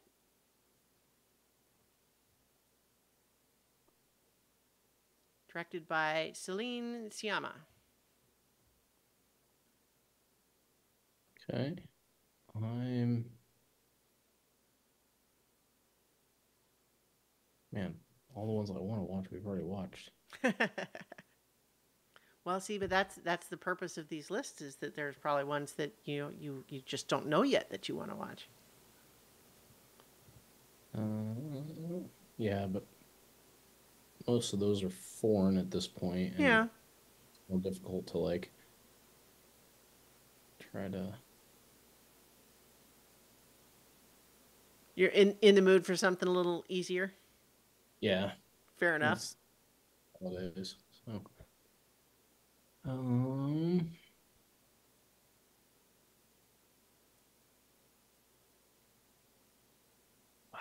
I've literally seen every one of these that I want, unless we're gonna do like a rewatch. Well, I mean, it doesn't necessarily have to be something that we I mean, have The never Matrix is seen before. 122. Hmm? Matrix is 122. We did talk about Matrix on the original list, but you know, Did um, yeah, it's on the AFI top 100 list. ah Yeah. there will be blood is tied with it. Hmm. Which we probably watched in a Oscars thing. Uh, well, no, I mean, it wouldn't have been. It was in 2007, so it 2007. would have been a while back. Now, I actually Oh, did rewatch that fairly recently, but I would be happy to talk about it. I have not. So Yeah. I think that we just watched a Daniel Day-Lewis thing. Let's just Mm-hmm. pick something. Sure. Yeah. Yeah. Love Paul Thomas Anderson. Yep. For that matter. And it might kickstart, yeah, some ideas for the next Mm-hmm. round. Yeah. All right. Well, so then let's choose then. So There Will Be Blood and Portrait of a Lady on Fire There for we go. next time. And we'll probably be back after the holidays. So Ah, thank you, everyone, for listening and or watching. And, we'll be watching good movies. So should you.